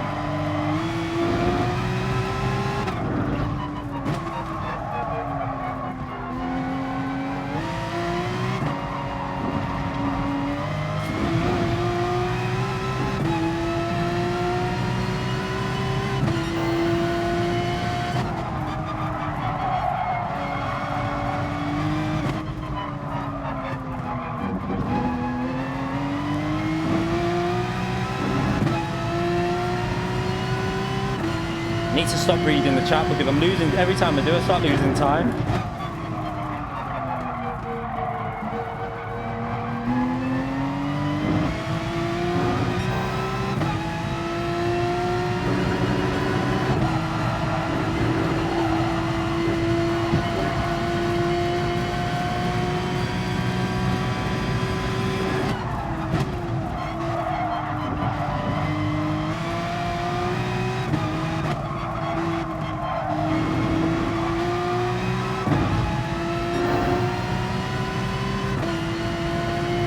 Don't read this.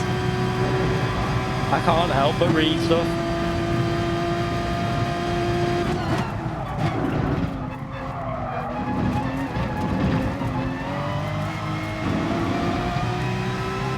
To be fair, I've got to get used to reading and racing, so I've got to practice it, so I might as well read some of it. Because there's no point doing it, like, I don't want to do an FIA race in the American account and literally just sit there for 30 minutes not responding to anything and not talking. It's not enjoyable to watch, so I don't want to be like that.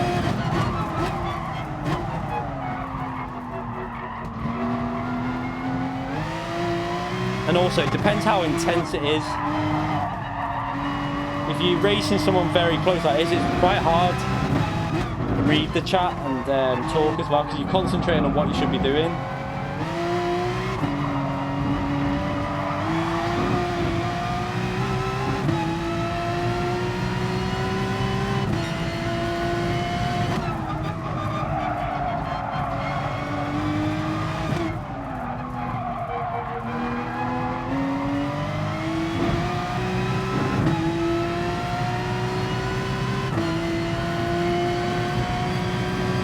So much slower than what I was yesterday because I was in the 55s yesterday when I was just 100% concentration.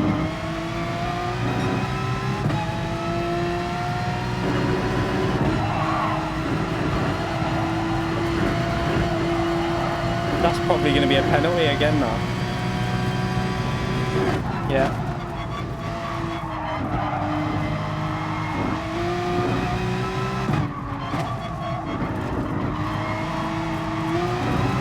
I'm not concentrating, this is annoying me.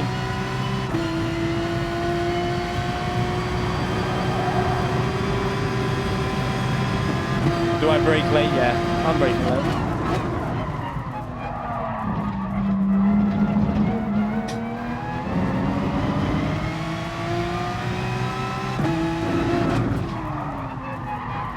Give him space on the inside, but then I'll get better exit.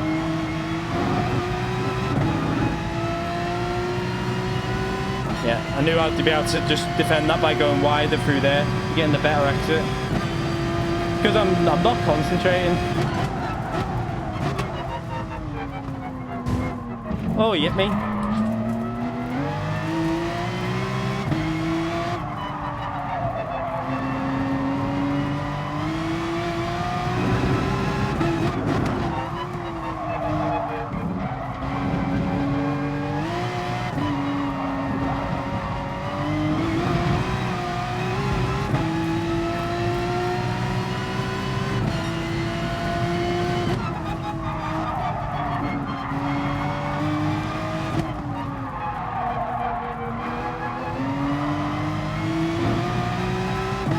thing is now he's got a big slipstream, so it's going to be pretty much impossible to get rid of him.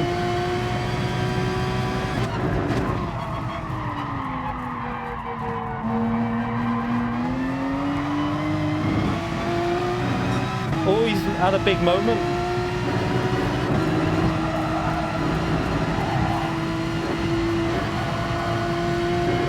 Might have given me the chance here, because I know where I can get rid of me penalty.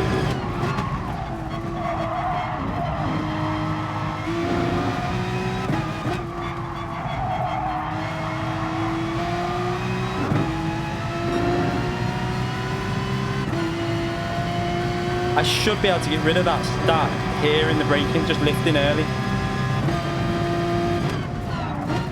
Oh, it's not gone.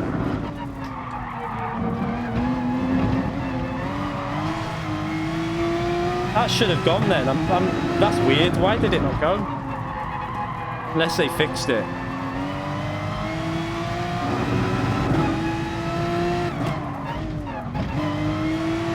Oh, he got it. I think if I was constantly, yeah, well I was, because I was doing my laps, what was it, 7 minutes 47 or 46, I think it was yesterday. Yeah, you normally can get rid of it on that braking. I should have just done it at the end, I would have won and then. But normally you can get rid of it on the braking into the chicane.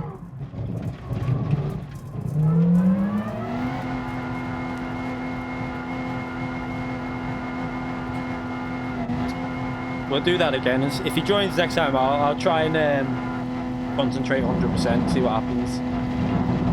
Because I wasn't racing too well then, but...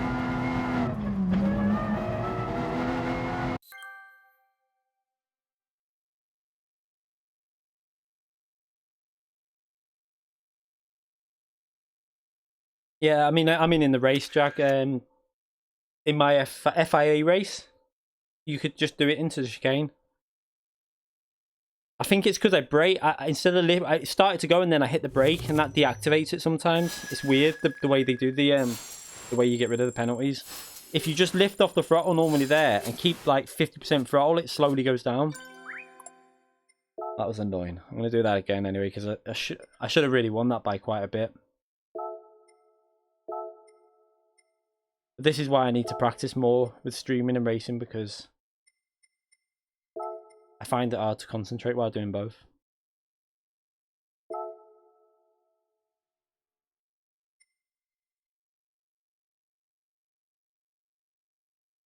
Yeah, I think that's an FT driver. He's not. I think that might be another account possibly, or I don't know. I mean, a 55.9 he done in qualifying. It's probably like me, just working on a new account. Yeah, that's what I mean. He's probably just working his way up on his account, like what I'm doing on the American account, because I don't think that's... I think he's probably an A+ driver. Why not the RCZ? Because it's not I mean, it's okay, but it's not fast enough around this track. Subaru's okay. The WRX is okay in their Nürburgring. But Mercedes is okay. I just want to do that one again and concentrate, because I was just making too many mistakes then.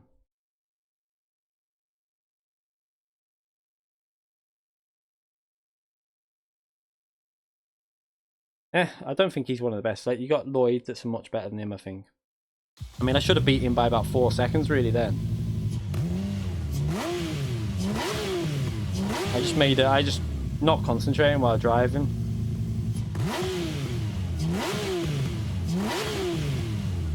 I'm in a racing team. I'm in the same team as Lloyd and Z28, and if you've not seen, like, Z28, Lloyd isn't FT anymore. He's esports and cars. We robbed him.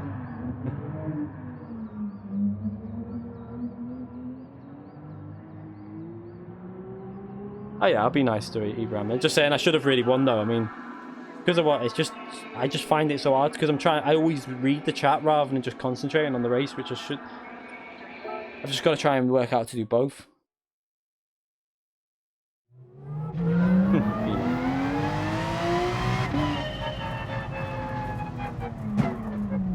Yeah, Saka or whatever. He's on our team. We've got what's his name? the F1 driver. Not the real F1 driver, the esports F1. Brandon, whatever his name is. He's in esports and cars. If you ever remember Noble off F1 games, the YouTuber Noble 2909 or whatever it was, he's in the team. Dead28's in there now as well. We've got quite a few fast drivers.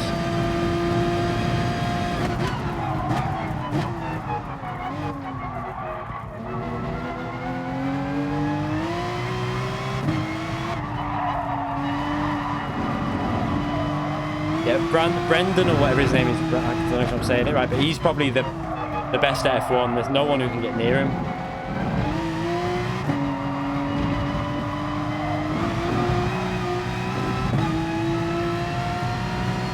Brendan Lee, that's it. Brandon Lee, whatever his name. I always forget his surname and I don't know why.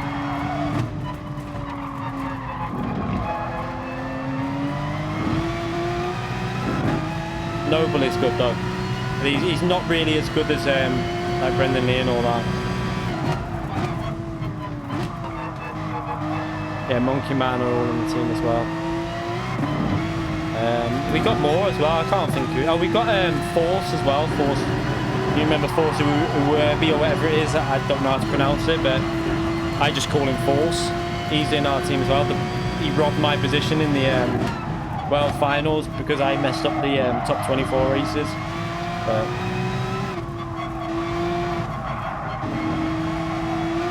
Aries is not in the team, no.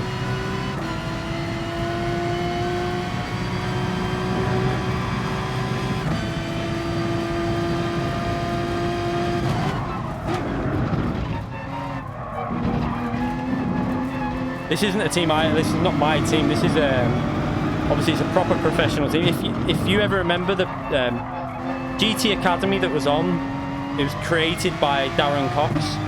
Now Darren Cox is the owner of our esports team. He created GT Academy and then he created an esports team, and that's the esports team we're in.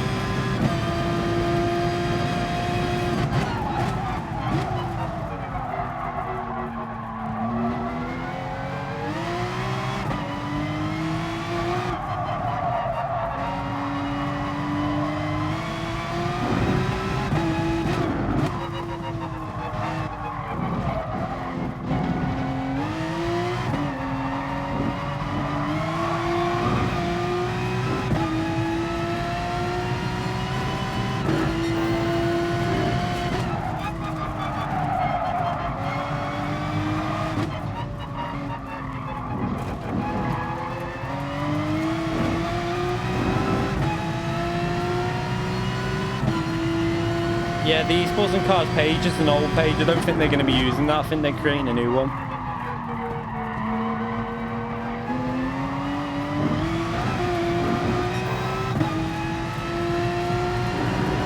And that like explains, I mean, if anyone was wondering why I went Mercedes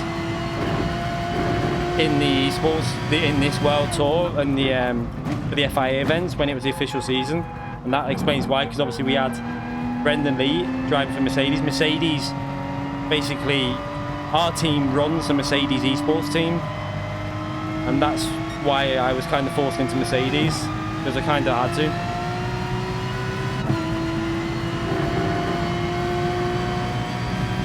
No, because I can change my name now. I'm on the beta, but I'm not doing it. Purely because I've seen all the stuff that can go wrong with doing it. There's no way I'm risking that. I was gonna, but then I saw that you could like lose data, lose saves, lose downloadable content. You can have issues with games. I thought I'll just leave it, you know. Not worried about changing it. Seika wasn't in our team when they came in the team. They recruited a lot of drivers after who got through to the regional finals. None of them were in the team at that point. I was the only person in the team doing GT at that point.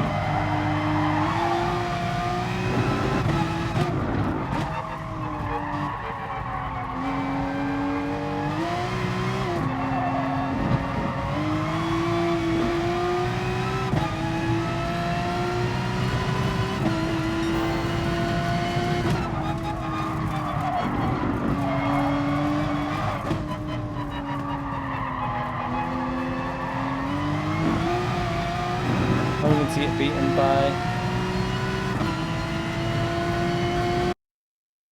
Oh, he got through to the World Finals, so... Stake or whatever his name is. He got through, I think. He got to the World Finals. I think we got 2 drivers from the Asia region through. And, what did we get? We got two drivers through from the Asia finals. I don't know if we had any in the EU. I'm not sure. I know we were talking to Jomas, but I don't think I think he went for Race Clutch, their team instead, because they're basically all French, so he probably chose to go with them. We've got a lot of American drivers, obviously. Ah, no. Right, I need to do so. I need to restart the game. Last time it did this, it did it twice in a row. Time is it? I'll do the race C.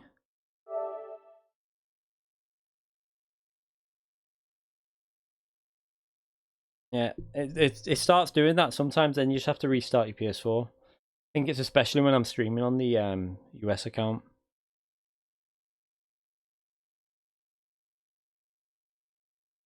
That's annoying.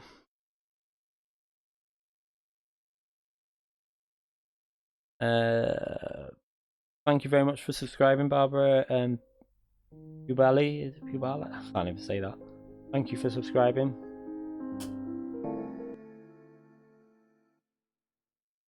Friend request received.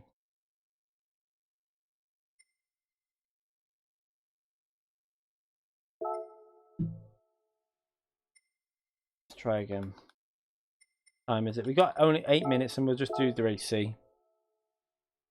Might as well, rather than waiting. I'm not waiting another 25 minutes for that. I haven't even practiced. You know what? I haven't even practiced yet, which I'll have to do tomorrow. I might do an open lobby. What's the nations race? See, I don't even know. Why is it? Is it? Oh, I don't like. I don't think I'll bother with that. I don't like road. I just don't. I'm not into the road cars. I'll try it, see what I feel, but I'm probably not going to do that. This is Bathurst, though. I'll do this. Yeah, I'll be doing this one. Let's have a little look at the American region. I think we're in the 2 minutes flat on the EU region. So a fair bit faster in the EU. I'll have to do a lap on that tomorrow and try and get used to it. Hi, Nick. That's annoyed me, that. When is the next one? No, ages away. I'm not waiting that long.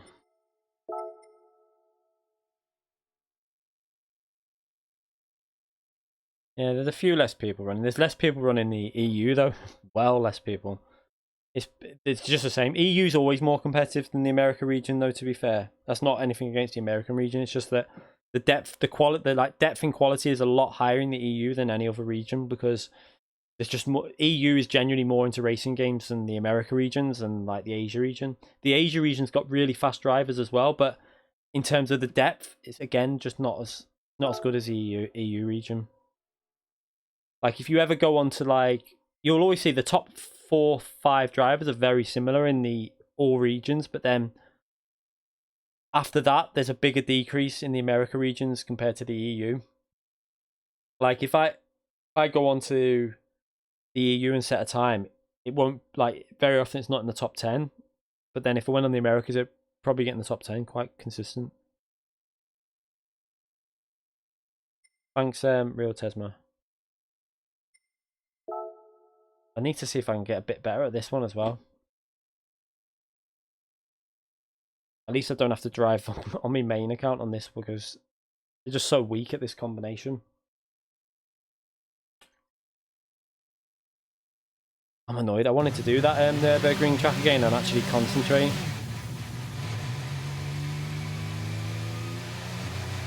Yeah, obviously it's a massive region, yeah. And I think you only have to look how competitive the UK, just the UK is on GT Sport. I mean, this is why these World Tour events that they're doing now, it's not the top 24 drivers on the race on the game, because like so many of us were in the top 24 for the nations, but we couldn't race the top 24 races because we were beyond the top 3 in the UK. So I was like P4, 5 and 6, varying between there. Well, I didn't really put much effort into the nations, but it just shows you that, like, even though we're in the top 24, we couldn't race the top 24 races because only 3 from each country are allowed. So you're not really got the best 24 races on the game racing in these events. That's where I find it a little... They need to do... I think they need to do a competition where it's just the top 24 drivers. Something separate from FIA. Have something where it's just purely the top 24 drivers from a competition. So from a championship, and then pick the top 24. Yeah, trail braking is massively important. It's the most important thing to do. You know, you gain a lot of time by trail braking because you're keeping the weight on the front of the car, which is then going to give you more grip at the front end. I don't really need to do a qualifying on this, do I? Because I should start towards the front.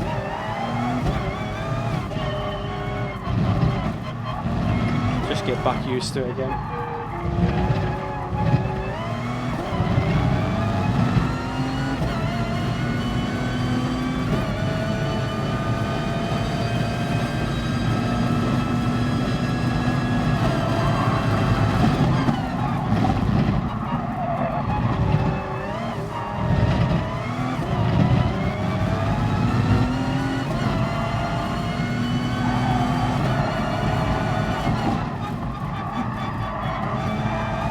Yeah, you've got like the top drivers are all very similar. Like I think Lloyd, I really think that Lloyd is going to push Lightning quite hard, like high and hard in the races. Also, is it IOF Racing? I think IOF Racing is going to push Lightning as well. But I still think Lightning, if he drives as well as he should, I think Lightning will have it. Should have it. It just depends on a lot of it depends on the cars that they drive and the tracks that they drive. Because everyone has weak tracks and everyone has strong tracks. Now, it's just a case of luck what tracks you get. So, I think if the luck's there, Lightning could still win it. But I think Lloyd will be able to push him. I also think IOF Racing and is it Nico as well. And then you've got obviously the Japanese drivers, which as well, they'll be able to push Lightning. Why do race A? I just... No, Race A is just not for me. It's not a combination I like. It's the old Mini driving around the short Suzuka track. I'm not into stuff like that. Oh, car's going loose.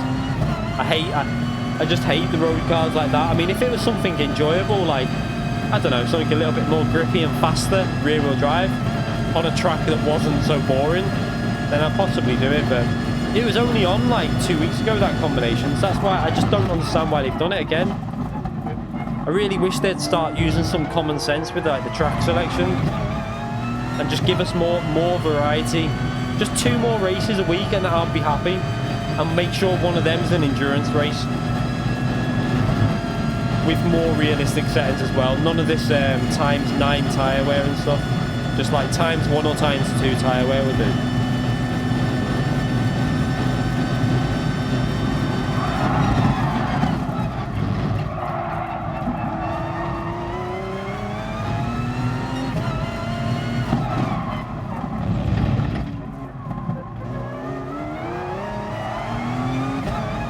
I just hate combinations like that. It's just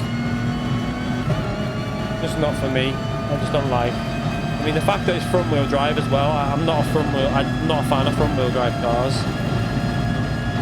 I'd rather the rear go than the front understeer. And I hate the way it does that weird revving thing where it like revs but doesn't accelerate. It's so weird, that car.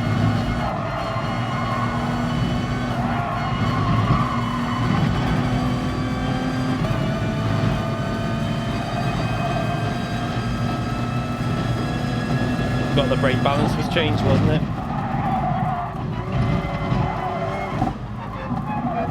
I'm gonna try free brake balance to the rear this time. It still gave okay, like hybrid, but might be a bit more secure.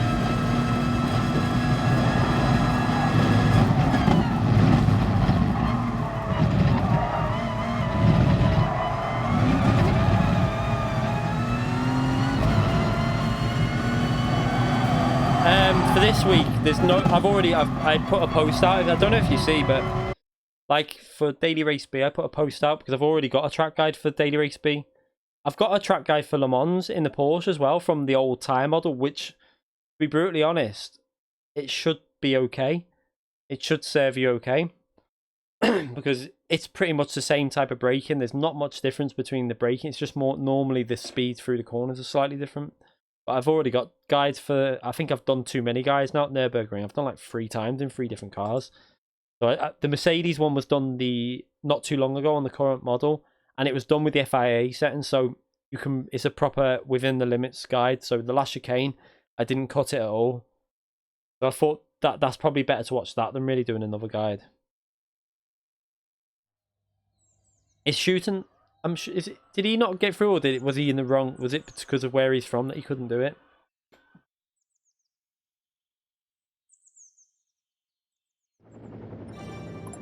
Because shooter's pretty close to lightning as well.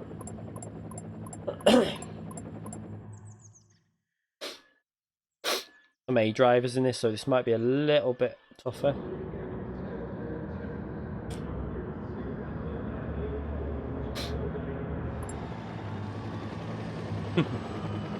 Wise guy. I was going to say, I thought I recognised that wise guy. I'm coming for you. I mean, it won't be hard. I'm not very good at this combination, so you won't have much trouble coming from me.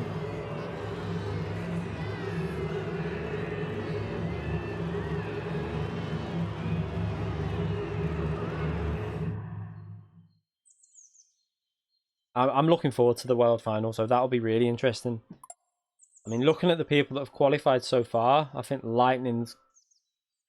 I think if he has the right cars and the right combinations of the track, he's got it. But then, I think it all depends who qualifies tomorrow. I think if Lloyd gets through tomorrow, which I think he should do, then I think Lloyd and IOF Racing are going to push Lightning quite hard. I'm wondering if we'll have anything else showing off tomorrow, or will it just be the stuff that's coming that we already know that's coming, or have they saved something else to reveal for the stream tomorrow? Be interesting to see. So make sure you check that stream out as well. Tomorrow, I think is it tomorrow that it's on the or is it at the end of the week, the America's final? I can't remember when it's on. I know it's in Las Vegas, isn't it? Right, let's I'll be amazed if I win this, because there's quite a few okay drivers in this, and I'm not the best at this combination, so it's annoying it wasn't at Fuji. If it was at Fuji, I'd be fine. Well, I've got quite a big boost off the start then though.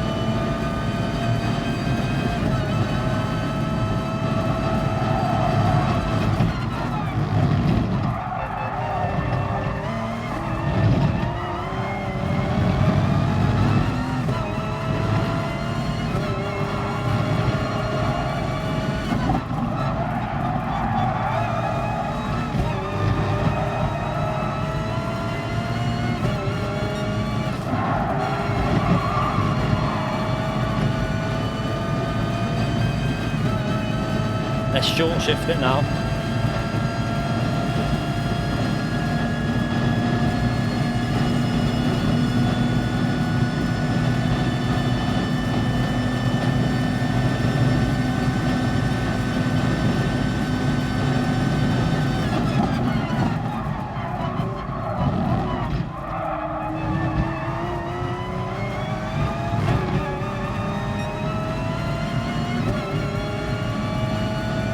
I need to just try and keep him out of that slipstream and save fuel at the same time.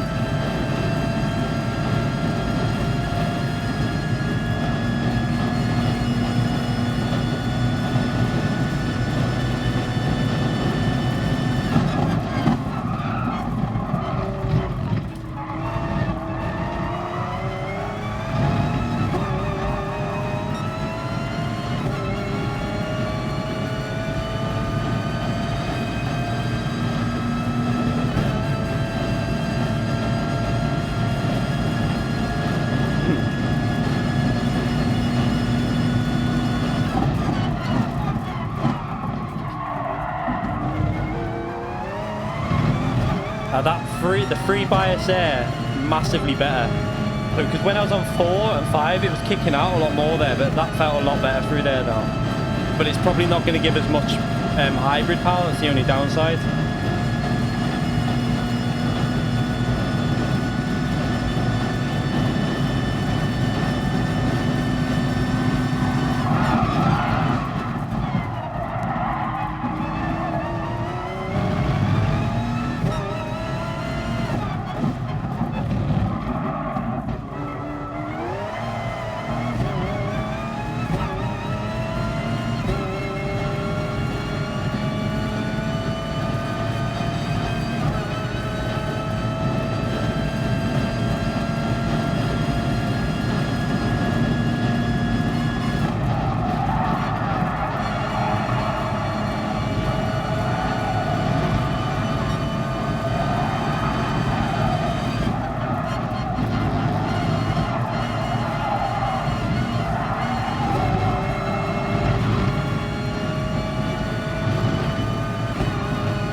A better first lap anyway.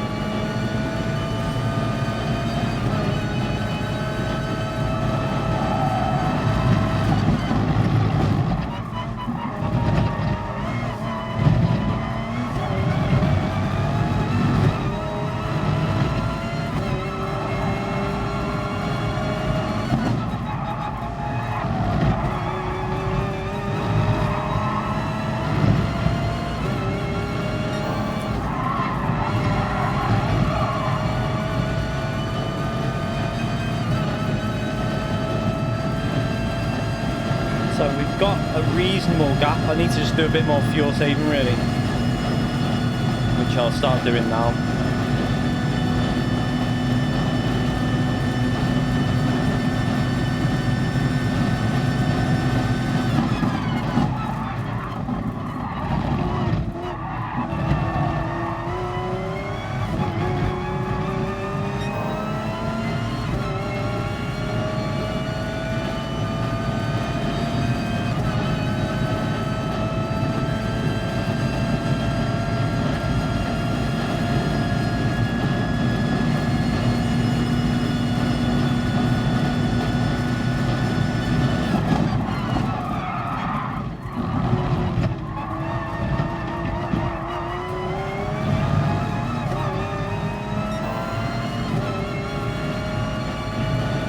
Driving a bit better than I was before with this. I'm starting to get a bit more used to this combination now. I've just got to keep practicing this because this is one of my weaker combinations.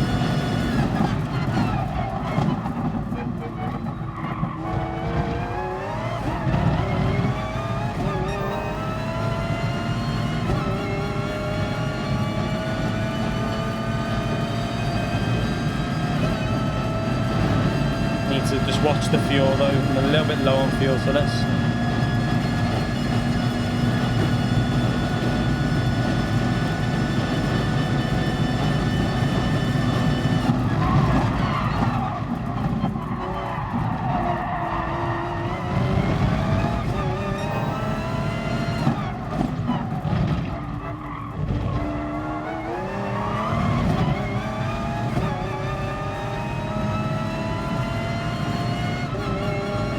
he's hanging on in there. He's still, what, 2.5 seconds behind. I don't know if what fuel he's got left compared to me. I don't know. But I'm just going to try and save some fuel now.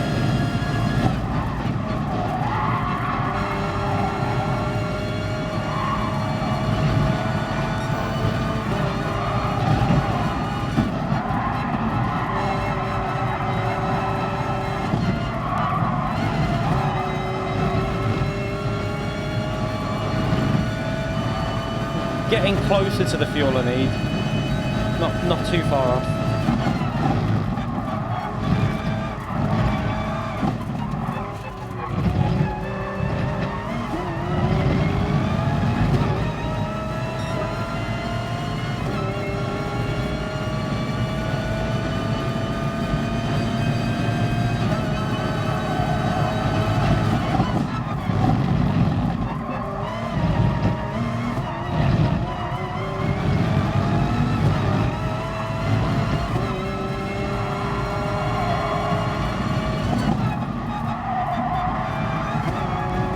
that penalty shouldn't really matter. That should disappear on its own, that. Oh, that might be another one, though.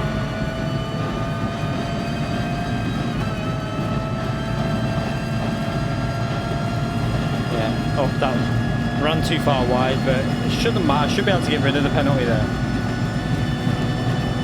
I mean, I think it's too loose. I think the penalties are a little bit too... I think they've gone too like slack with the track limits. I think you can abuse them too much now. I think they need to find that balance, and at the moment they've gone a little bit... You can literally drive off the track, and that's a bit too much, that. I think they need to just give it, just allow you to just drive a little bit off the track, not as much as they do now.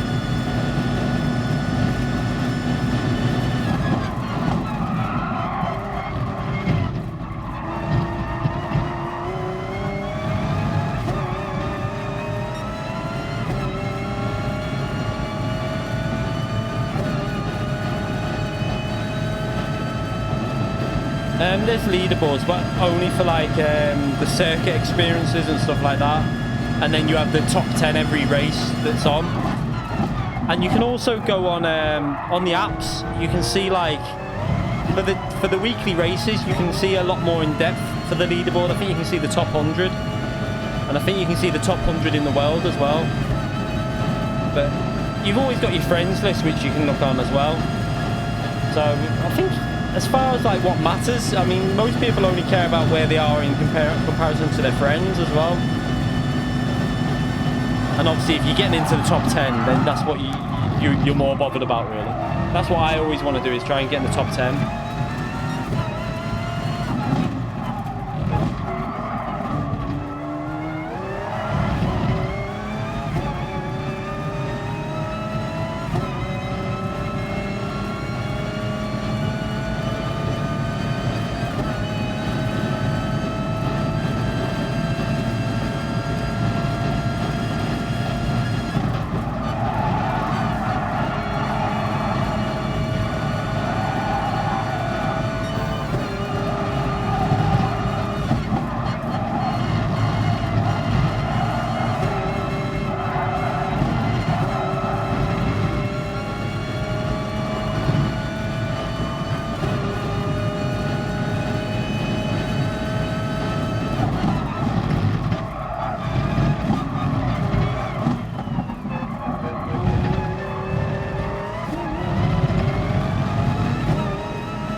Got a 3-second gap anyway, so I can afford to start doing a bit more fuel saving, really.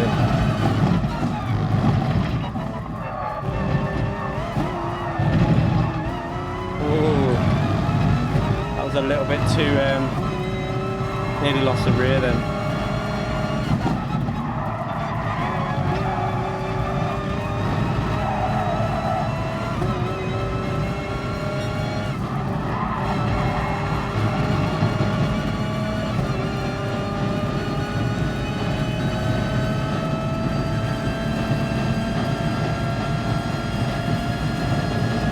Should be getting close to A rating soon anyway, with this, if we just keep doing reasonable results. And then I've just got to get that A+, which shouldn't really take that long, really.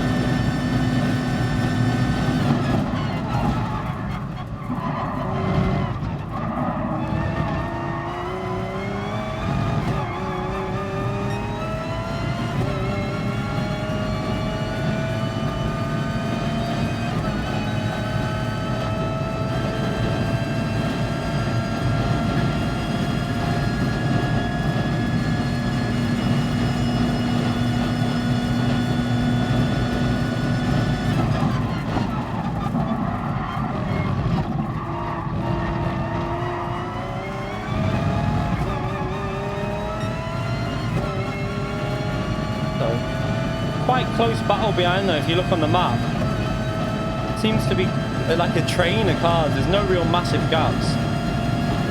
It's just quite a boring race because it's just there's gaps in between each car, but not massive gaps.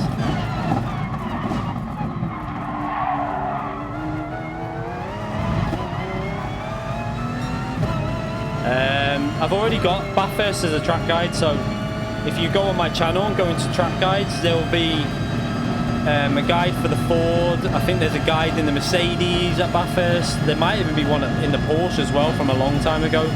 So I'm starting to get to the point now where I've got a lot of tracks covered already, and there's just no point me doing the same video again because it's just repeating the same content. So they're in the playlist on track guides. I've created the track guide, so if you just go in there, have a look on there. I don't think I'll do a track guide for the Suzuka one because I doubt I'll even do that race. I'm just not a fan of road cars. I'm not really into driving them. But most of the Group 3 and Group 4 cars now, I'm starting to get to the point where normally I've got the track guide sorted from like a previous video.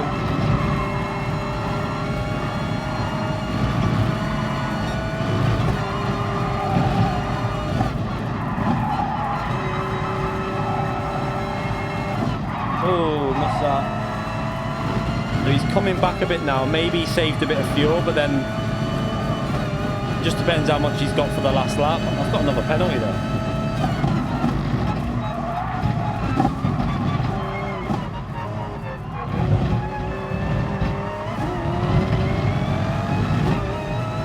We've got the gap back up to nearly 3. Yeah, it's over 3 seconds now. And I've pretty much got the fuel sorted. It's on 1 lap left, so I should be okay now.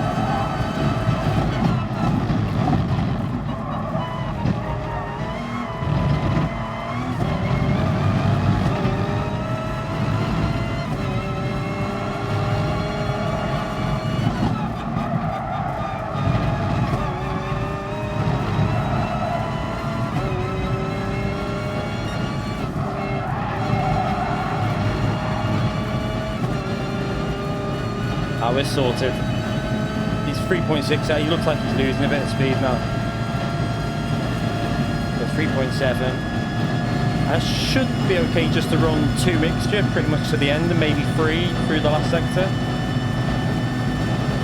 I'll use 3 through the corners as well.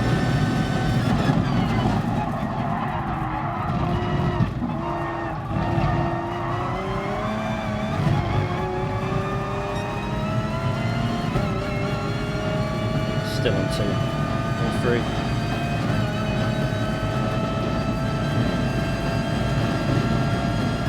Actually, a fairly comfortable race in the end, if I can just keep it on the track, that is.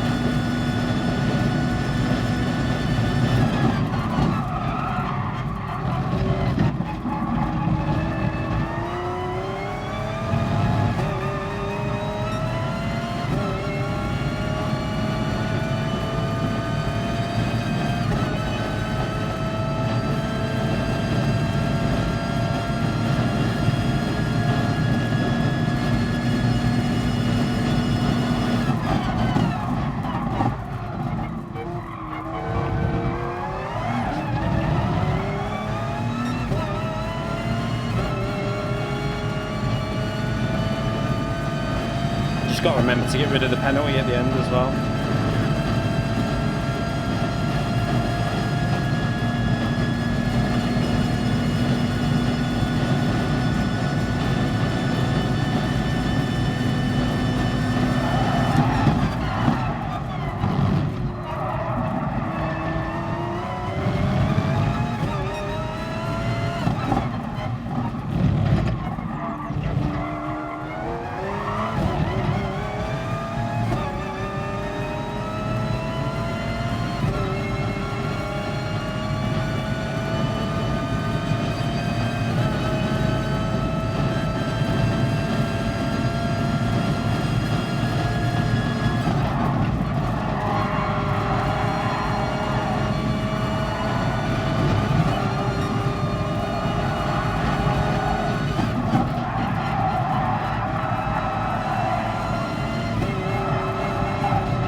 Done it. It wasn't too bad, man. Just 3 seconds, 1 by 3 seconds. He pushed fairly hard though. He kept with me. That's a bit better time, 17 minutes 14. So that's getting a bit better. Still about 5-6 seconds off what I should be doing to like the top drivers, but like I say, this combination just isn't brilliant for me.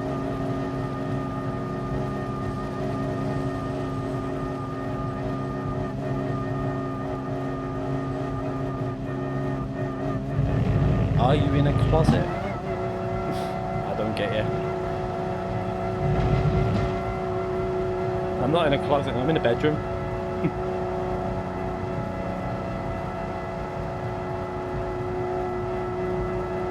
This is the main bedroom.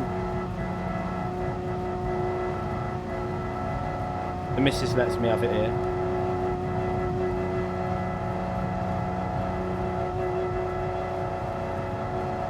Yeah, it's the only place I can cut it because obviously we've got kids and that. I can't have it downstairs, and this is my area of the bedroom.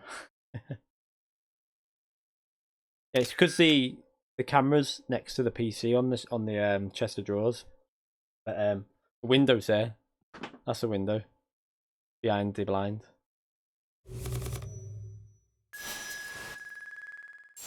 No, it's only 10:30. Should be alright.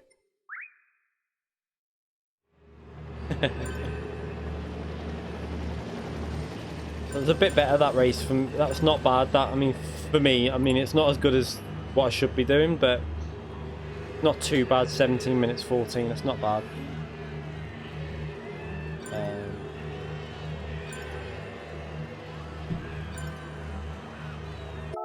Oh.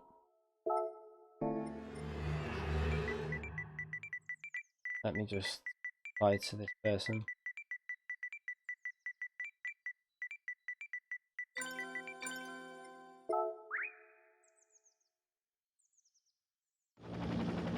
So we'll see if we will go to a more competitive one now for me. We'll see if we can go back to this one. I can try and concentrate a bit. I actually drove better then. I drove better in that one than I did in the Group 3. Okay, this starts in 5 minutes, so we can do this.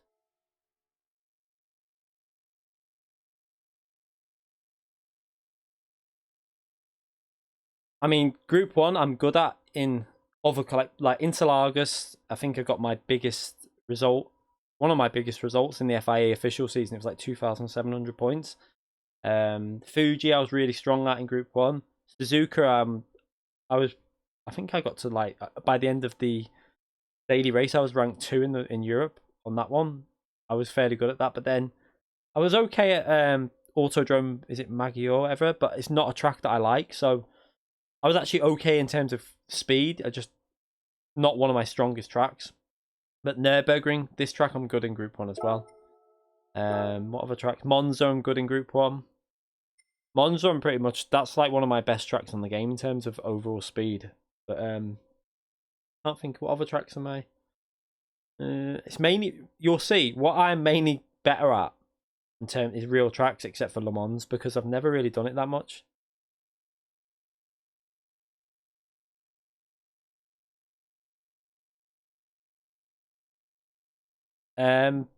Saving, I was just short shifting and messing with the fuel mixture mainly. This isn't a strong combination for me, that Le Mans, so it's very weak for myself. It's not really, I should be faster really on there. But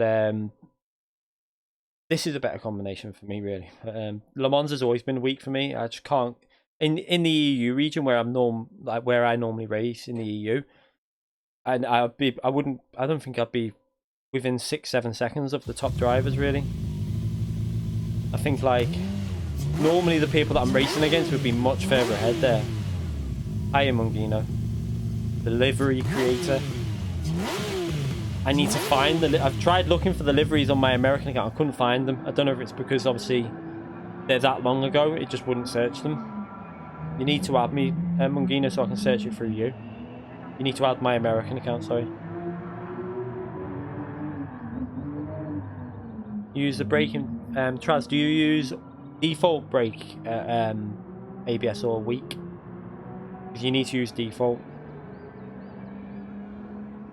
I searched tag key 25, but I don't know if it's because it was like I went back about a month and a half and it wasn't on there, or I couldn't find it, so I just picked this Williams one.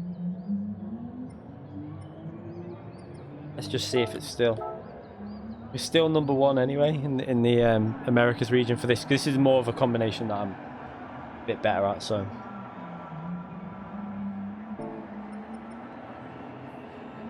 Yeah, I'll when I go off, I'll add anybody that's had this American account. Remember though, if you want to add my main account, it's just key 25 for the EU region. That's the account I'm on more, so that's my main account.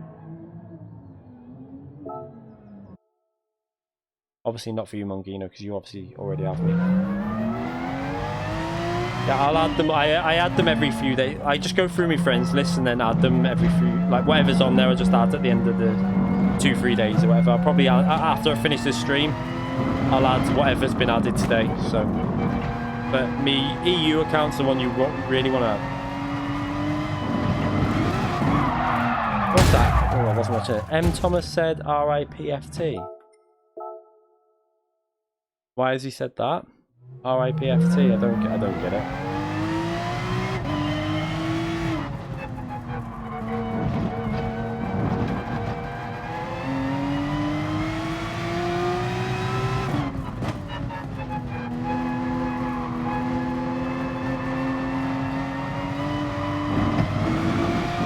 M. Thomas, is that on Twitter he said that or what? I don't know.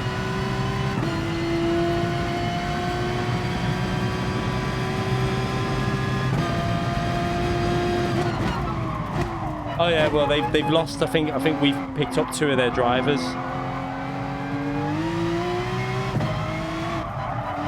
I think their main driver was Lloyd, and I think there's another one that we've picked up as well.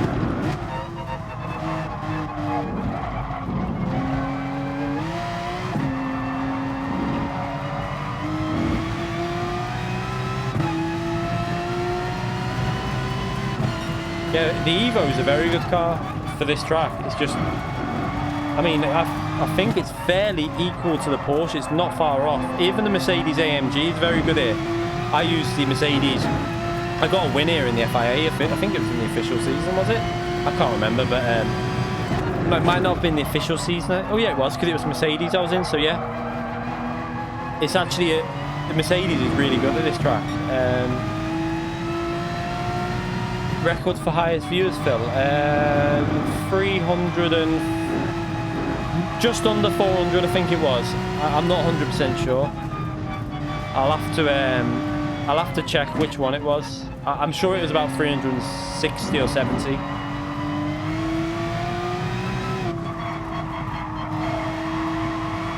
But I was supposed to set this stream was supposed to be doing that race C, but starting from last position like we did at Bathurst, but I accidentally set a lap. I was so annoyed because it would have been more entertaining, obviously fuel saving, but coming through the field I think it would have been quite good fun. But I'll do that then, see what tracks are on next week. You can probably find out now. I think I've already seen the tracks for next week. What were they? So if you want to look now, just go to Kudos Prime and then go to events and it'll show you the tracks. I can't remember whether they're on there or not.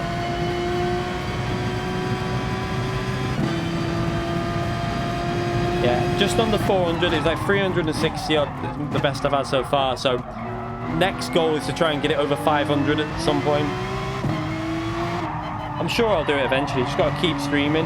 Like last week was a bit of a messy week for me with the kids off and the PC's playing up. That's a bit annoying. I'm gonna have to buy a new hard drive. I'm hoping it doesn't mess up any recordings. So far, I've been lucky with the FIA races. It's not actually like failed halfway through a race yet, but I did a practice recording before to see if could I try changing the leads, and it failed like mid-recording. So I'm gonna buy the new leads for obviously the SATA hard drive. I hope that hasn't just disconnected. I'm gonna buy the new leads for it and see if that fixes it. If that fixes it, then good, because I won't have to buy a new hard drive. But if it doesn't, I'm gonna have to buy a new hard drive, which I think it's £90 just for a direct replacement. Obviously not the same make, but just a 3 terabyte. This week's tracks, I don't mind this. To be fair, I mean, it could be worse, but I need to practice tracks like the Le Mans one, because in group, even, I think pretty much every car, I'm not very good at Le Mans. It's just, I don't know why. On iRacing, I was fairly strong at it. I got some big results in iRacing, but GT, just can't get the hang of it. Garrett, thank you for subscribing. I appreciate that. Thank you very much. Last GR4 race, I don't know. I can't even remember when the last. Oh no, the Group 2s were on the other week, weren't they? At Fuji about 4 weeks ago.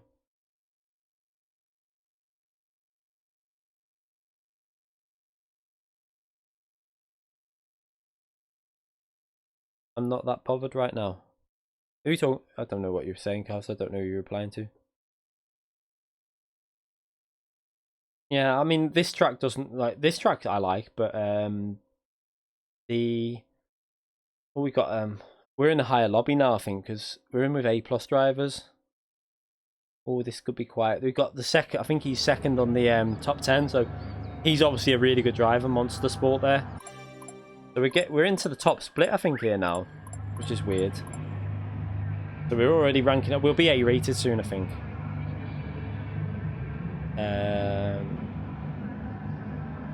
Kutamandan, is it? Thank you for subscribing. I appreciate that. And is it Roadhog? Thank you for subscribing. I appreciate that. I'm gonna have to concentrate a bit more on this one with.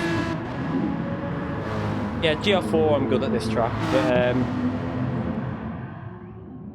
I think I got my time a bit better than Calster and the Le Mans before. I got it down to, is it 17 minutes 14? I think it's still like 6-7 seconds off what I should be doing, but it's, for me, at that track, it's not too bad. It's coming down anyway. You're fast. I think, to be honest, Calster, I think you're picking up speed quite fast. I think you're faster than Jamie now. I think you've definitely got Jamie. I think Thomas, you're closing in on him, to be fair. Looking at the times you're doing, I think you're closing in. It's just consistency in the big races you need to work on. Like the FI race is just consistency, and I think you're going to be there with Thomas. I really do. Especially in like the cars that suit the pad. I think some cars like Group 3 and some cars might not be as strong, because I think Group 3 definitely suit the wheel more than the pad, but Group 2 and Group 1 I think are very good at pads in certain tracks as well. Not all tracks, but certain tracks. Jamie still plays. Jamie plays. He just does the IRL, is it? He does the league racing at the moment. Yeah, he's going to the wheel, isn't he? That'll be interesting to see if he. I think some combinations he'll go weaker on, and some he'll go faster on. Is what I expect to see. Oh, Rosso, I haven't seen him for ages. I mean, to be fair, I think you were much faster than Rosso, though. Anyway.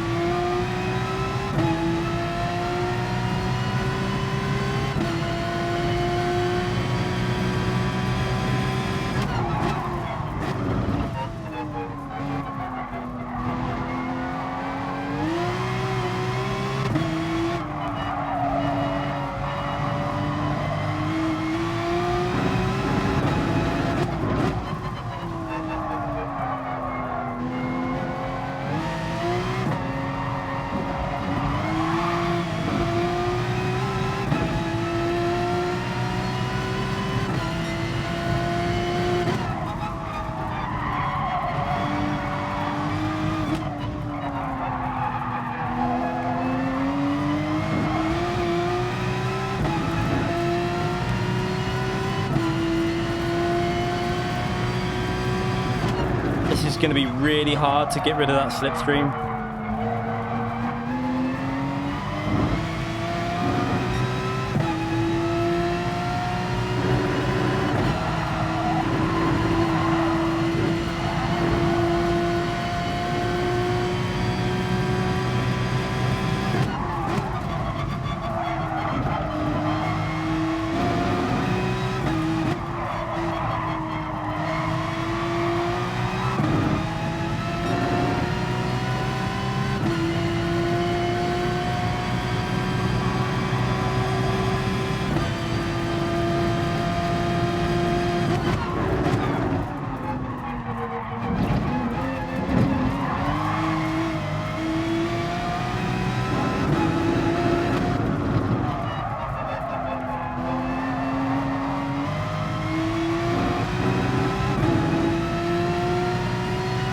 need to tighten the wheel. Oh no, don't go to 4th, 5th gear there. I knew it was coming loose.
Oh, he's spun. What's happened to P2? He's gone.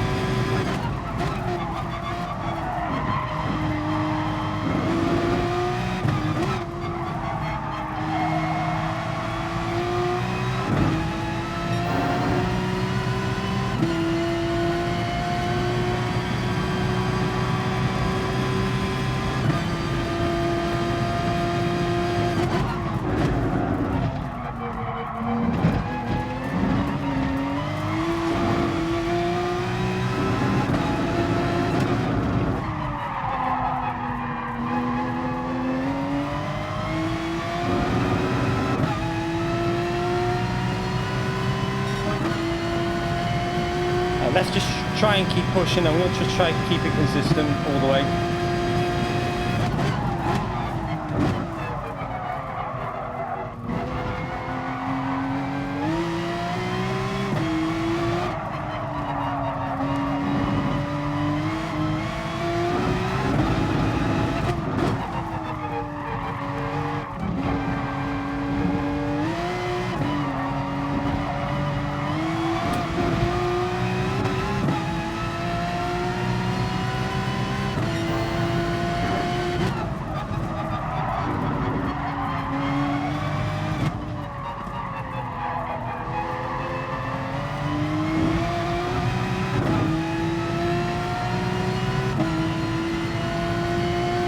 Stupid wheels doing my head in.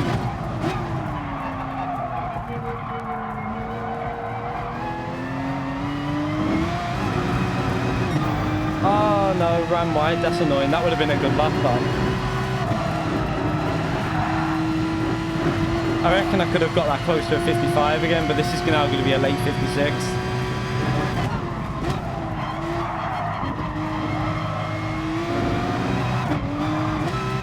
Oh, that was so close to losing it. Yeah, lost about, I think I was heading to be about 2 tenths off, and I'm now 3 tenths down, so I reckon I lost about half a second there.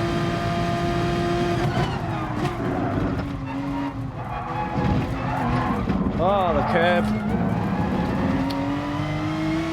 I felt like I was driving better when I had a bit of pressure on me. Driving awful again now.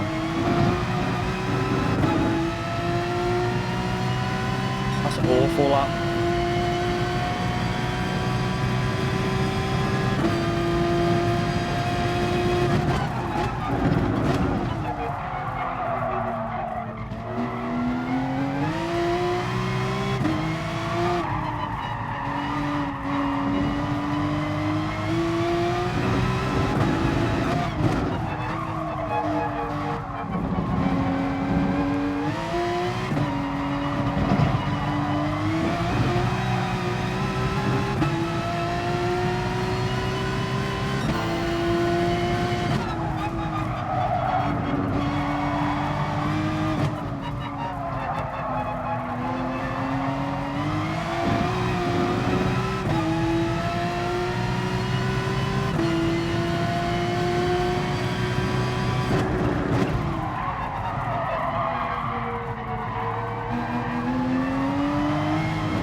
Now this might be able to get this into a 55 if I hook it up.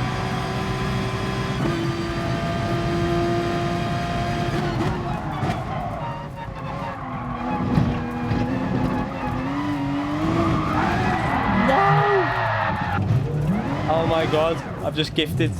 What the? But I tried to go for the 55. I'm an idiot. Oh my god, what am I doing? Oh, that's annoying.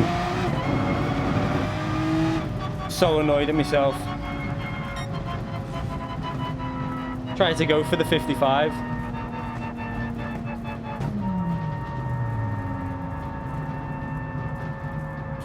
Oh my god. These are the mistakes that don't happen when you're not streaming, because you're just not concentrating properly. Bottle job.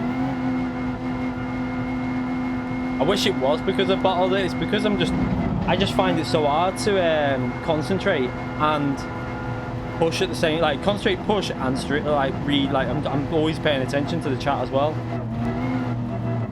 Ah, that's annoying. Should have had an easy win there. Super G2. Yeah, bottle job. Need to change the livery, Mungino. I can't believe I did that. I need to race that again now. Because I just wanted to get a 155. I should have just took it easy on that last chicane, but I pushed too hard. Because it was heading for... I mean, that split time then on the middle... That final split time, I think was identical to my 155.7 that I did on the American region on the time trial. I'm annoyed at that. I'm not even staying in that lobby.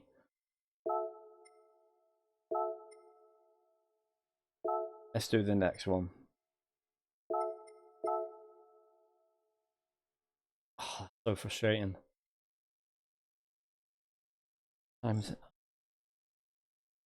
Yeah, I think this will be the last race, and then I have to call it the end stream. So we need some luck on this last race now. Still there, I still go up on rating though, to be fair. Oh yeah, I mean, pace-wise, I think I had more pace than the guy behind, because even in the slipstream, I was close to breaking the slipstream on him. I had about 8 temps on him when he spun, so just trying to push too hard. It's annoying though, because the other day, was it yesterday, when I was racing the American on the lobbies without, obviously I wasn't streaming, and I was just driving perfect every lap because you're not really thinking about it too much. Racers got away. Yeah, I just wanted a 155. I got greedy.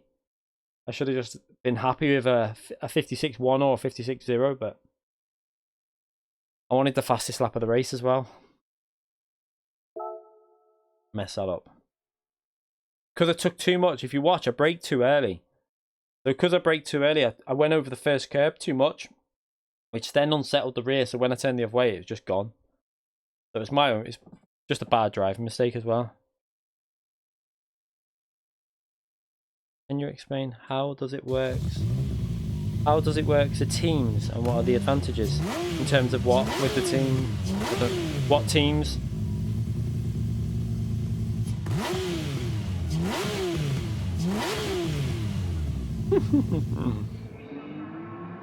Yeah, it's because, do you know what a lot of it is? When I'm reading the chat, I miss braking, and I miss this is why I want to stream more anyway. So the more practice I get, the better I'll get at stream. But then I can stream some American FIA races, because if I can get myself up to A+, then I'll start getting in the top split for the off seasons, and then I can build the rank right up to 75k.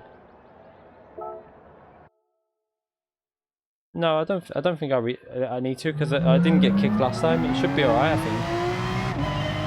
I mean, I've done 2 Le Mans races before, no issue. It's normally you only really need to restart the game if you get kicked out of a lobby, then you need to restart the game. Basically, get to share tips and chill. I mean, oh, what, for being in an esports team, do you mean?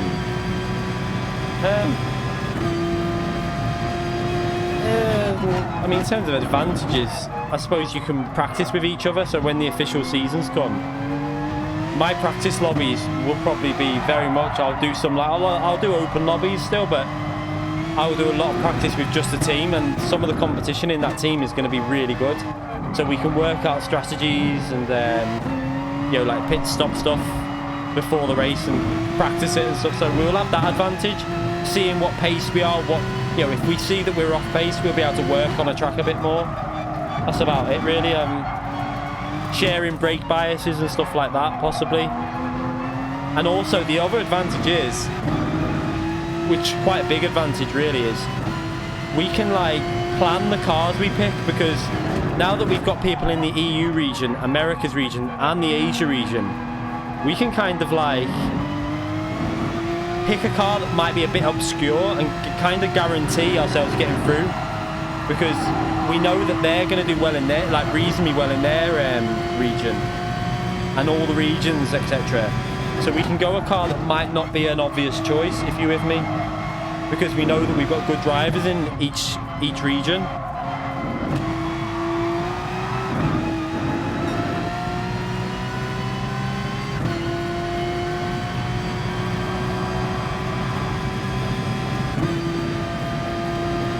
Yeah, I know I need to sort moderators out. I've got one. But the thing is, to be fair, on my chat, I've got the quite strict YouTube moderating settings, so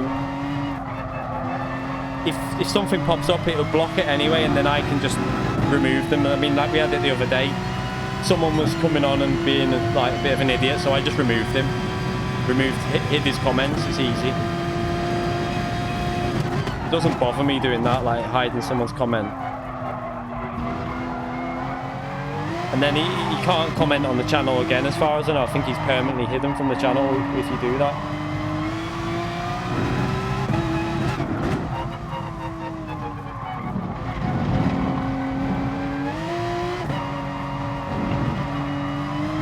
Let me just read that. Brant Nuttall donated £1 for the great Super GT impression. I'll do it more then. Anyway, thank you very much for that. I appreciate that. I need Mungino to do an adjustment to the livery and put a little bottle on the side.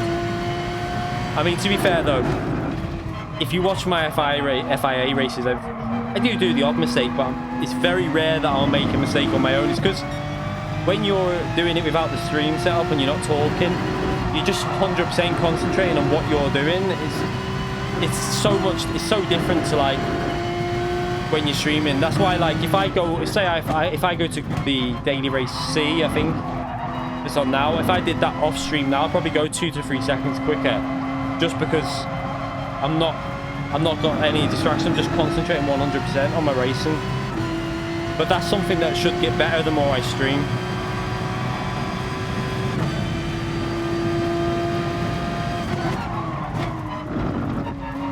It was that curve there. See, if you hit that curve too much, it then causes you to attack the second curve too much, and it just sent me west. It went off. Yeah, you've got to be like, if you watch the power like 50%, then it's like slow. What you start getting used to when you can put the foot like throttle 100%. You can't just like say going through a corner. We'll do it here. Wait, let's just get rid of the ghost. So you're going down into first gear, and you'll watch the throttle inputs. They won't be 100%. They'll be like gradual, then power, because I know the grip's there. And then again, you're going to come off the throttle, and then you're going to feather the throttle, and you wait for the power to build. Then you feel the big grip, and you full throttle. It's just about understanding and getting used to. It's learning the game, a lot of it. Because if I go onto Assetto Corsa, it takes me an hour just to get back into the physics on that, in terms of having, like, even with traction control on. See, if you're always on the power, as soon as you hit an apex, you're going to end up making it, like, spinning the rear. You want to be off power, basically, going into the corner, and then slowly feeding the power through until you're getting the car straightened up, kind of.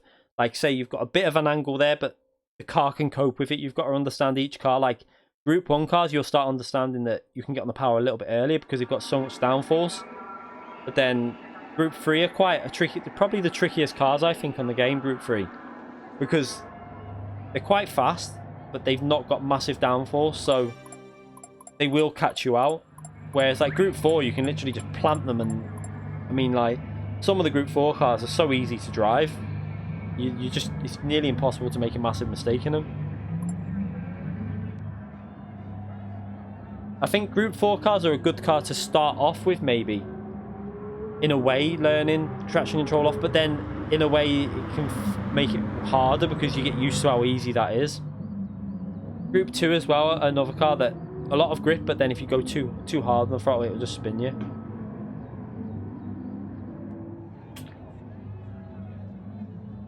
Yeah, Group 2. I like Group 2. It's one of my favourite classes on the game, but I think it's just about getting used to the throttle with them again. Oh, the Ford GT in Group 3, I think it's quite a tricky car, especially with tyre wear. I wouldn't recommend using that with traction control off and no tyre and light tyre wear on. With tyre wear off, yeah, not too bad, but it's like what Carlos was saying, it just takes time. The more you practice, the more you get used to it. It's about, you start second guessing when you'll know when the traction's gonna like loot. You'll know the point where you can't accelerate. It'll just become second nature, and you'll just know. Yeah, the M3 is easy. It's just not. It's just a bit stiff. It's just feels very like stiff on the suspension. I'm not a massive fan of it.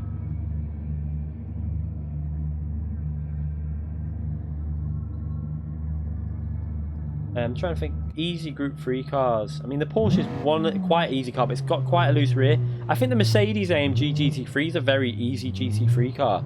It's got a lot of rear grip because it's front engine, so you put the power down, it's got quite good rear grip.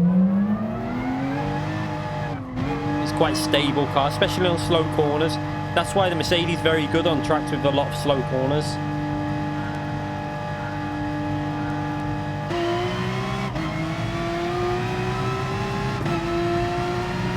Yeah, Ferrari, it's a hard car, the Ferrari, but it will teach you it.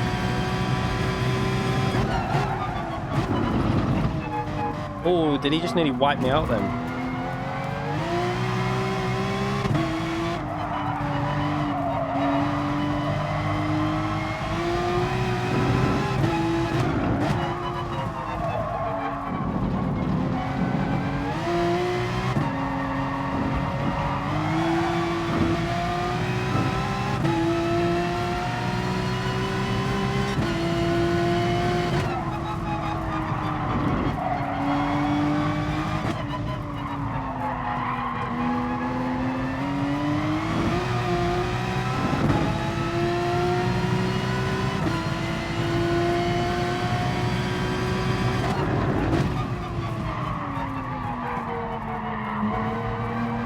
The F-Type is quite a tricky Group 3 car. It's not the trickiest, but I'd say the AMG GT3 is the easiest out of there. That could be because I've driven it quite a lot, so I'm used to it. Not too sure.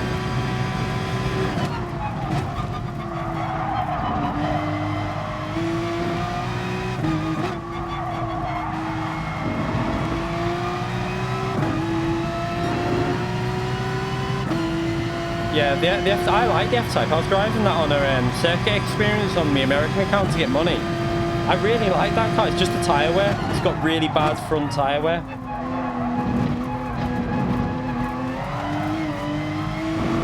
I mean, we saw that with Lightning in the FIA, in the regional finals, like how much his front tyres were dead. It just kills the front tyres. The M6 is an okay car. It's underrated now. It used to be the car everyone went, and then because they BOP'd it a little bit, everyone goes away from it. But it's actually an okay car. The downside to it, I think, is the fuel. So for daily races, it can cause you issues, but FIA, there's no real issue with it. It's quite a tricky car again, though, because of its power band, the way the power's delivered. It's quite aggressive if you go beyond the grip limit.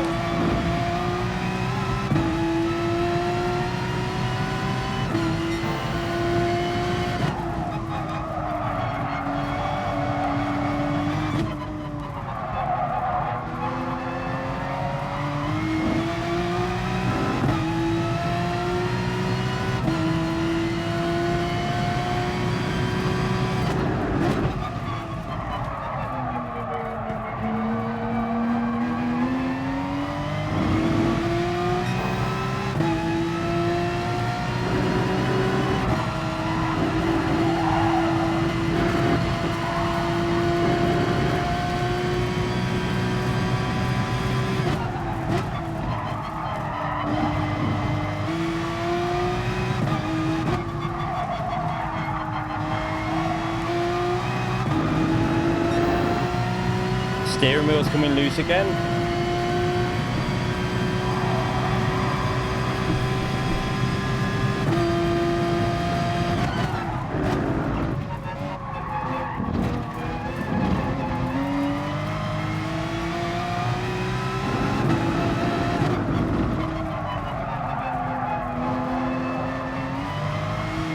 Not a brilliant lap this, but it's not bad as a banker really.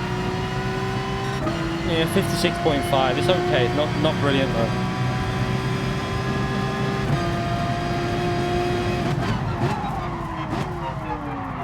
Ah, brake too late.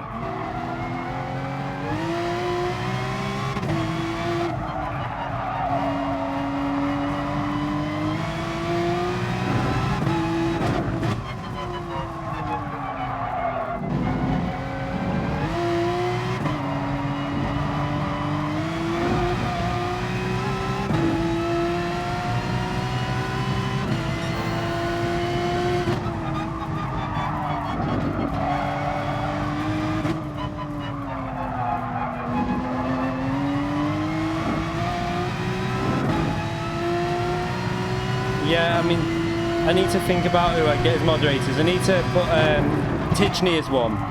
At the moment, it's good to keep a lot of people that also do YouTube because they kind of look out for you and that. So, I mean, I need to just see who's all accounts. It wouldn't be a bad idea. I'll see. You just got to make sure you don't give it to anyone who's just going to do anything dodgy though, and like, you know, kick people for no reason and that.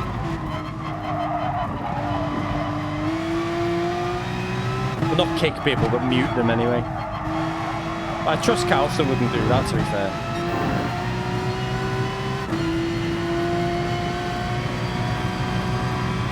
I think I've only done Super GT because he added me and then I asked him how to do it. He told me on stream, so I added him. Sure, I added. I think I did anyway.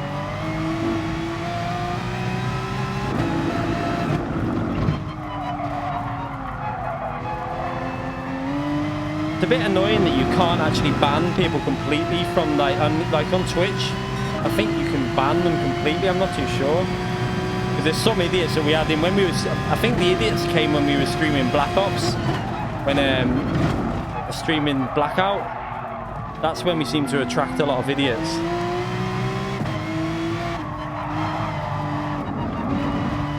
I've actually started getting quite good at that now. I think I've got 20 solo wins now.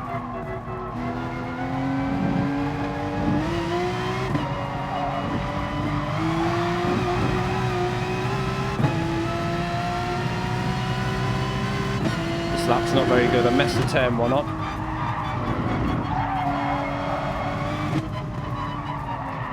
But to be fair, I haven't really had to...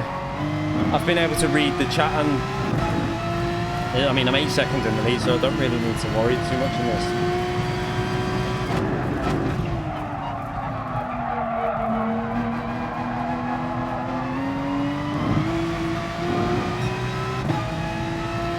See you later, mate.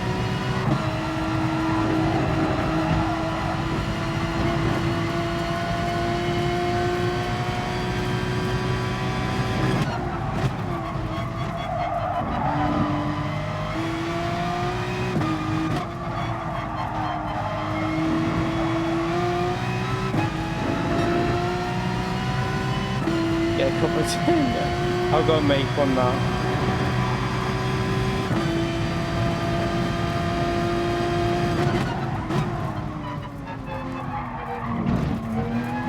Making sure no bottle drop this time. No Super GT this time. Keep it away from that territory. Nice and easy, don't take any risks. Just cruise over the line. I mean, it wasn't a particularly good overall time, but I wasn't really pushing through. I was reading off the chat. Oh, mate. There wasn't anyone in there, though, to be fair, to push me, so... Yeah, you don't want to get sucked off, like... What is the cat doing?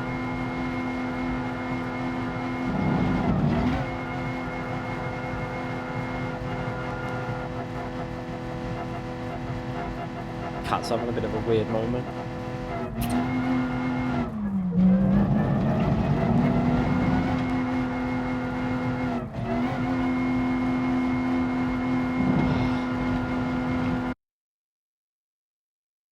full throttle. In the Porsche, it's not too hard, to be fair. If you're concentrating, it's not. You can make a mistake though if you're not concentrating. The Mercedes was a bit harder through that part of the track when I was driving it. Sometimes you had to give it a little lift just to get the front end to bite. Yeah, the WX is an alright car actually. I found that like a Fuji. That was my first ever time driving it. It was actually felt like a reasonable car. Right. Oh, do you know what? How many races have you done altogether, Calster? I'd love to, I'd love to know. See, I only really do the FIA races now on my main account, so kind of don't get as many wins now, because if you're doing FIA, obviously you know what FIA are like. It's a lot harder to get a win. At least I won that one as well. I mean, let's have a little look. What are we close to rate? Must be close to A now, surely. Oh yeah, look, literally so close to A rating there. Yeah, that's the thing. It's because if this is what I say, if they just added the a few more races, add an endurance race, cap the 75k driver limit. Why do we have to have that capped at 75k? I don't see why. Because if that was uncapped, everyone would be battling to get the highest rating, and then you're obviously going to be fighting for, like, you're going to get all the top drivers back, because I'm sure Lightning would want to have the top rating, Docky will want to have the top rating, all these drivers are going to want to have the top rating. Once you cap something and you've got it, a lot of people are like, well, I don't really need to play this anymore because I've completed the full rank. I only have to race in the odd FIA. That's what I mean. You'd always want the highest rating out of anyone. Like, I'd want to be higher than Kalsa. Kalsa would want to be higher than me. I'd want to be higher than M. Thomas. M. Thomas would want to be higher than Zocky. Zocky would want to be higher than Lightning. And everyone will be back in daily races. And then that makes daily races more fun to race, more competitive. But they need to do something with the daily races anyway, to be fair. Be interesting what else comes on the next update. I'm not too sure. Yeah, that's the thing. That's what I'm saying though. Like 58k in the off season. That's because the competition in the official FIA season was so high. It was harder to get that rating constantly above 70k. But then now you're seeing people with 75k that, like, not being nasty. I don't mean Calster, because Calster definitely deserves it with how fast he's gone. But there's people that, like, they wouldn't be on 55k when the official season was on, and they're now hitting 75k because they're just hammering the daily races with no competition. And because there's no competition in them, they're getting wins all the time. And that's why they need to do something to get more competition back on it.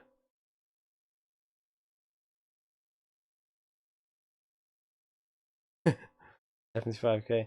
I mean, if they just unlock that to, like, anything, I mean, you could have, like, say, no limit on it. Someone would get to 100k, but, like, to get to 100k, they should make it that you have to win every race. If you come second, you lose 2,000. You know, make it really, like, hard to maintain a really top rating. See you later, Crazy. I'm gonna end the stream there. That was my last race anyway, and then I'm gonna stream again tomorrow in the day. Hopefully tomorrow. Probably do a daytime stream because I just can't really record anything at the moment with the PC. With the I'm hoping it's gonna be safe for the FIA race, the Bathurst. I'll probably do an open lobby tomorrow, so we'll do a couple of races at Bathurst in Group 3, and then just do an open lobby, just random tracks, a couple of random tracks, just for a few hours in the day tomorrow. Yeah, I'll be doing the day tomorrow, and then I won't be streaming in the night because I'll do the FIA, so that hopefully, I'm praying that the recording will work. If not, I can save the replay and just keep recording until it does work. And obviously I'm going to order another lead, so I'll test that. It won't come tomorrow now, it'll come day after, and then I can test that. If that doesn't work, then I can order the hard drive. Yeah, have you seen the tire wear for that race? That tire wear, I'm gonna be a bit tricky, that. Like, is it times 14? Let's just have a little look at this. I'm sure it's times 14 tire wear. Have a little look. Times 15 tire wear. I mean, it's only 8 laps though. So 4 laps. Yeah, it will be. It'll be okay. But in the Lamborghini, that's going to feel probably quite sketchy on lap 4. I think. I don't know though, because you can no stop this race, remember, and the tires are still okay-ish towards the last lap on an 8-lap stint. But you won't be. I mean, you're going to know. That's going to. I wonder if some cars will be. It wouldn't. No, I don't think it would. Would it be worth? No, they ain't going to be able to do 8 laps on 15 times tire wear, are they? Can't believe that. No, it won't be possible. You can only just about do it on times 9, so no one's going to be able to do that. It'll be a pit stop just for tires. What have we got? We got racing hard and racing medium. The racing medium are going to be pointless. They're not going to be used. Yeah, and say the Porsche will do 4 laps fine, I think. Makes me wonder if, like, because the undercut will be quite big at this track because it's a long lap.